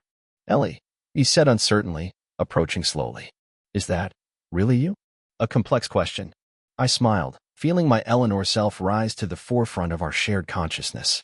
Yes and no, I replied honestly. It's me, Dad. But I'm more than I was. Different. The silver eyes, he said, reaching out to touch my face gently. like in the Lakewood files. Subject 12. I nodded. Zachariah. He's with me for now. Until we find a better solution. Dad looked to Kate, who had remained respectfully near the car. Is this permanent? Is this safe? Kate approached, her expression serious. We don't know. Nothing like this has ever been attempted before. But Eleanor seems to be handling it remarkably well. The fusion appears stable, controlled. And what happens next? Dad asked the question that had been haunting all of us. I answered before Kate could. That's up to me. To us. I took his hands in mine. You promised, Dad. When this was over, I would decide what happens next. Where I go, what I do, how I use these abilities. My life becomes my own. He nodded slowly, pain and love and fear all mingled in his expression. I did promise that. And I meant it. He squeezed my hands. Whatever you decide, I'll support you. But please, Ellie, don't leave me behind. Don't go somewhere I can't follow. The request broke my heart, because we could already see the inevitable divergence of our paths. Dad was human, normal, grounded in conventional reality.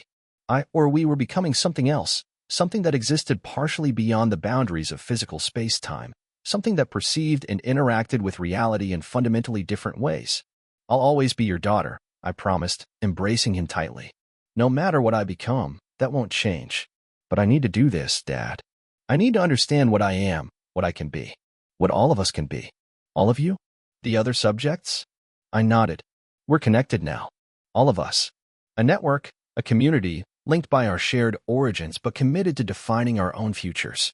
Together, we can ensure no more children are created as experiments. No more projects luminary or ascension. Dad held me at arm's length, studying my face, my silver eyes, as if memorizing every detail. You sound so grown up suddenly. So certain. I smiled sadly. Having another consciousness in your head, especially one that's experienced as much as Zachariah has, it changes your perspective. I imagine it does, Dad said softly. How long do we have? Before you go. A few days, I said, the time frame becoming clear as we examine the possibilities unfolding before us. There are preparations to make, adjustments to complete. And I want this time with you to explain, to say goodbye properly. Goodbye, Dad repeated, the word hollow with grief. Not forever, I hope. Not forever, I agreed, though we could see the complexity of what lay ahead, the difficulty of maintaining connections between what I was becoming and the conventional human world. But different. Changed. And so it was. For 3 days, Dad and I stayed in the cabin, talking for hours, explaining what I could of the transformation occurring within me, the future we perceived. He listened, tried to understand, grieved for the normal life I would never have while celebrating the extraordinary existence that awaited me. On the 4th day, the others arrived, David, Kate, Lily, Alex, Michael, and 5 more luminary subjects I had never met.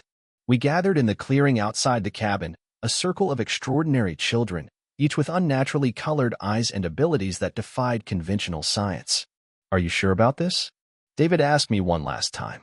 There's no going back once we begin. I nodded, my resolve firm. This is what Zachariah showed me, what we're meant to become. Together, we joined hands, forming a circle of psionic energy that hummed and crackled with potential. Within my mind, Zachariah's consciousness expanded, reaching out to touch each of the others, creating a network of shared perception and purpose. It begins, he whispered within me. Not an ending, but a transformation. The air around us shimmered as reality itself began to bend, to reshape according to our collective will. Dad watched from the cabin porch, tears streaming down his face, as his daughter and 11 other children began to glow with an inner light that transcended the visible spectrum. I love you, Dad, I called to him, my voice already changing, becoming something more than human sound waves. I'll find you again, I promise. And then we were gone, not teleported to another location in conventional space, but transcended to another level of existence entirely. A realm where consciousness was not bound by physical form, where reality was malleable, where the artificial divisions between minds dissolved into a harmonious plurality. We became something new, something unprecedented, a collective of unique individuals, sharing experience and knowledge while maintaining our distinct identities. Neither human nor post-human, but transhuman, existing in the overlap between conventional reality and something far more expansive. From this new perspective, we could see the world differently. We could see Roth and Daniel for what they truly were, not monsters, not villains, but limited beings trapped in their own narrow understanding of power and progress. We could see Ellis and his allies, working tirelessly to dismantle the remains of Project Luminary. We could see my father, returning to a semblance of normal life, while carrying the memory of his extraordinary daughter. And we could see the future, not as a fixed path, but as an infinite branching of possibilities, some bright with hope, others dark with warning. We chose to become guardians of those possibilities, watchers at the crossroads of human potential, neither interfering directly nor remaining completely detached, but offering guidance, insight, protection when needed. Sometimes, in quiet moments, I would reach out to Dad, appearing in his dreams, whispering in his thoughts, a gentle reminder that I still existed, still loved him, still remembered being Eleanor Wilson even as I had become something more. And sometimes, on rare occasions, I would manifest more directly, a shimmer in the air beside him, a brief materialization of my 12-year-old form, silver eyes glowing with inner light, hand outstretched to touch his face. "Are you happy?" he would always ask during these brief reunions. "Are you safe?" And I would always answer truthfully, "I am what I was meant to be, not what they designed me to be, but what I chose to become." It was enough. It had to be. Years passed. Dad grew older. The world changed, evolved, faced its own crises and transformations.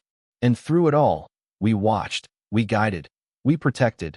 12 children who had been created as experiments but had transformed themselves into something far greater than their creators had ever imagined.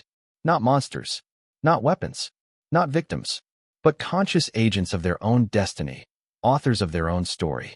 The phone call that started it all, the one that never really came, the false emergency services that led to my mother's death, had set in motion a sequence of events that culminated not in tragedy, but in transcendence. And in that transcendence, we found the purpose, the meaning, the justice that had eluded us in our human forms. We found freedom. The old man sat on his porch, watching the sunset paint the sky in shades of orange and purple. He was 93 now, his once strong body frail with age, his mind occasionally wandering into the fog that comes with advanced years. But some memories remained crystal clear, untouched by time's erosion. "Dad," he turned at the familiar voice, a smile spreading across his weathered face. There she stood, as she always appeared to him, 12 years old, blonde hair catching the dying sunlight, silver eyes gleaming with an inner radiance no human possessed. "Ellie," he said, his voice cracking with emotion. "You came. I promised I would," she replied, taking form more fully, solidifying enough to sit beside him on the porch swing. "Today's special. Is it?" he asked, genuinely uncertain. The dates slipped away from him sometimes, days blending into weeks into months. "Mom's birthday," she reminded him gently, "and the anniversary of when I left. 40 years today." 40 years, he repeated in wonder. "It doesn't seem possible. In my mind, it was just yesterday that you were here, really here. My little girl." She took his gnarled hand in her smooth one, a touch that felt almost real, almost solid. "I'm still yours, Dad. Just differently than before." He nodded, tears gathering in his roomy eyes. "I know, sweetheart. I know." He looked at her closely, drinking in the familiar features that had never aged, never changed. "And the others? Are they well?" "They are. We are." She smiled, a light that seemed to come from within rather than reflect from without. "We've seen so much, Dad. Done so much. Become so much more than what they made us to be." "Good," he said firmly. "That's good." He paused, a question forming that he had never quite dared to ask before. "Ellie, is there, after I'm gone, is there somewhere else? Something beyond this life?" She smiled again, enigmatic and knowing. "There are many somewheres, Dad. Many states of being beyond what humans perceive as life and death. I'll find you, wherever you go. I promised, remember?" He nodded, satisfied with that answer in a way he wouldn't have been in his younger, more scientifically rigorous days. "I'm tired, Ellie," he admitted. "So tired." "Then rest," she said softly, her form beginning to shimmer, to fade as the last rays of sunlight disappeared beyond the horizon. "I'll be waiting when you're ready. We all will." As darkness fell, Thomas Wilson closed his eyes for the final time, his hand still outstretched where his daughter's had been moments before. His last breath came easily, peacefully, a simple transition from one state of being to another. And somewhere beyond conventional reality, beyond the boundaries of space and time as humans understand them, Eleanor Wilson, once known as Subject 11, welcomed her father into a new existence, a new understanding, a new beginning. Not an ending at all, but a transformation.